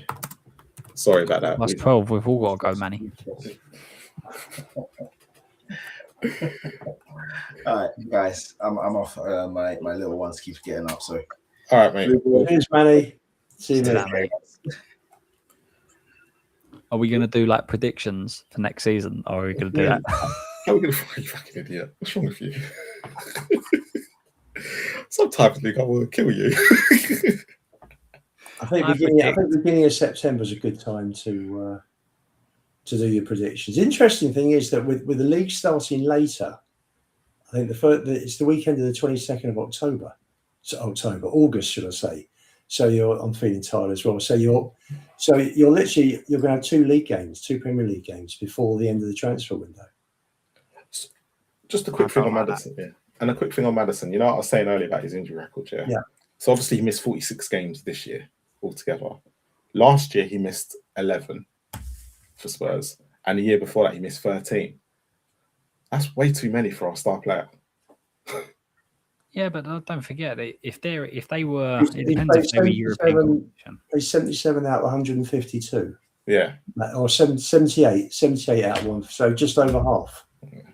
Just like, but I want when I am looking at players, like if I take Harry Kane for talking purposes, 90% of the time he was fit. Sonny the same. Yeah. That's where I need Maddison to be at, because he's my best player. That's why assist and passing, he's brilliant. But Marlon, that's why I've been reading a bit. People have been talking about John Stones this week. He's played 36 games in three league competitions. Yeah, you had to bring him in for vibes, mate. Yeah. However good he is, he's a lovely footballer. He's a brilliant footballer, but again, if I can't get him on that pitch, he's useless to me. That's right. But yeah, on that note, it's been a pleasure. It's been a pleasure. Lubo, what are Spurs 5 doing this summer? Johnny and I we're rebranding. We're bringing someone else in. We're trying to get it all sorted out at the moment, and we'll get back to everybody very soon. Ooh, look at that, Johnny and Lubo. You know they are the brains behind Spurs 5, yeah. Lubo's the beauty as well, by the way. Yeah. Listen, Sean Stell. I'm trying to tell you something. They were great people to work with, and Saba. You know, it's always fun working with good YouTubers. Yeah. So for me, I've enjoyed it. Got nothing bad to say. It's been a blast. And you know, as in life, things move on, don't they? So yeah. Well, as always, Lubo. Everybody loves Lubo. That's my famous saying. Lubo in, Archie Gray in. Thanks for having me on, guys. It's been a blast. Thanks for being with us. Thanks, mate. It's been a pleasure tonight. Luke? I'm rebranding too for the summer. It's Spotlight off Spurs. I can't listen to us. I can't talk about us. I just want to get to the World Cup and then start afresh with the Zerbi's 37 players that he's now signing for us and see how we get on. Yeah, he will. He will watch this space. How about you? What's going on the Spurs Kings? I'm taking a month off, mate. This is it. I take a month off every June. I'm done. I don't want to talk about Spurs. I don't want to see Spurs.